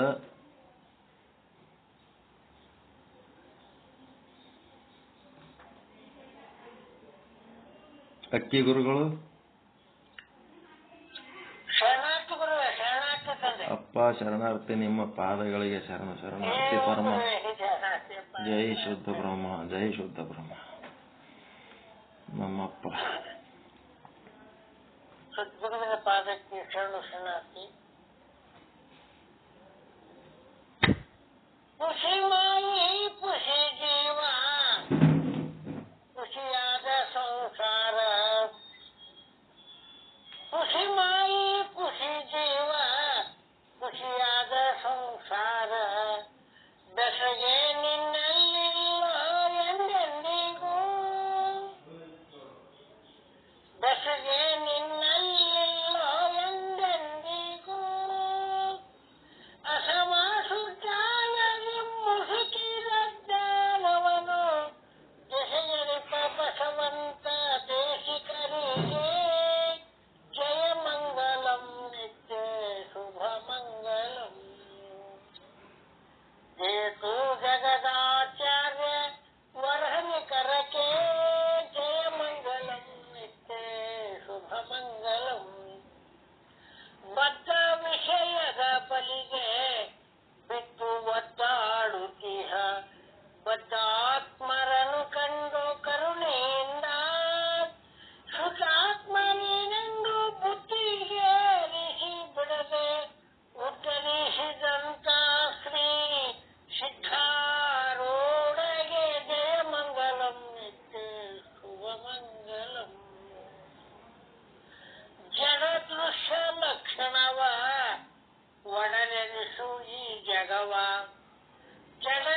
ಸುರ ಸಹಸಾಯುಕ್ತೆಯುತ ಸತ್ಶಾಸ್ತ್ರಕ್ಕೆ ಪರಗಿಸುತ್ತ ಟೀಕೆ ತಾತ್ಪರ್ಯವನ ಬಳರಿ ನರರನ್ನುತ್ತರಿಸಿದ ಶಂಕರಾಚಾರ್ಯರಿಗೆ